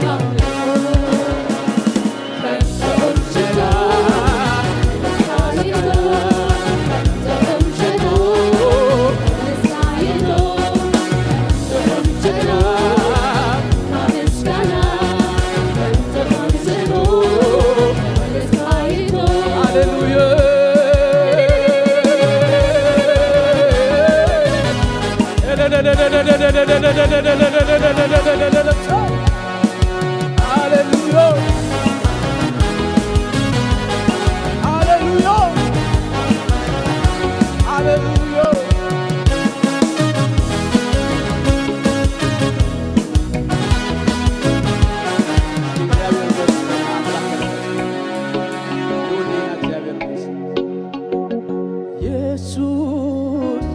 ይበካ ክብሪ አቦ ይበካ ጎይታ ይበካ አቦ ይበካ ጥዑም ጨና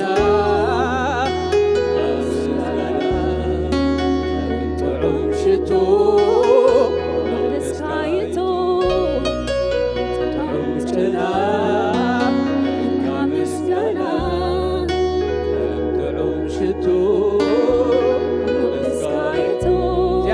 زياد رعسك قويتا يبكى انت أبو يبكى ملخو قويتا يبكى انت أبو يبكى ملخو انت عمشتو مقدس كايتو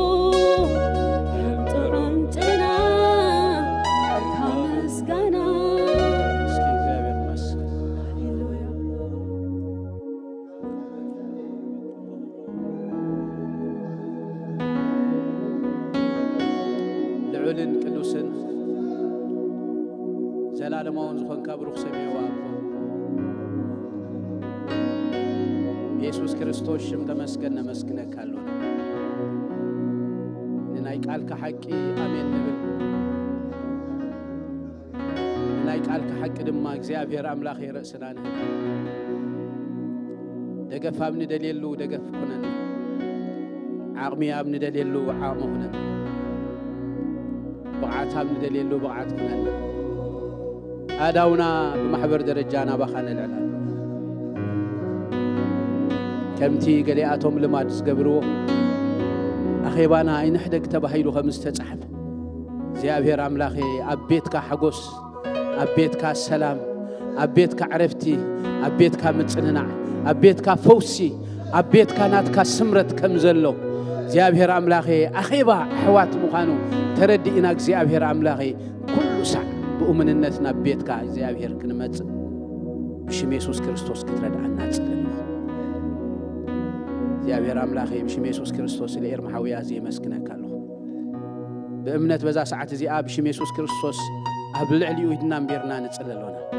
بيسوس كريستوس شمتان كابزين العلا طغمنا زيابهر أملاخي اختباره تسقاخا ختب زحلو تسلي سلازنا برنا جزين ساعتاتنا زينا نمسكنك كبر دما نهبك هلونا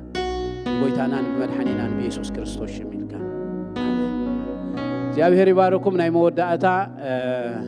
ساعتاتنا نجمرلو دلنا متن بهتا حلفه قلت سنابت تنغيرنا له ساعات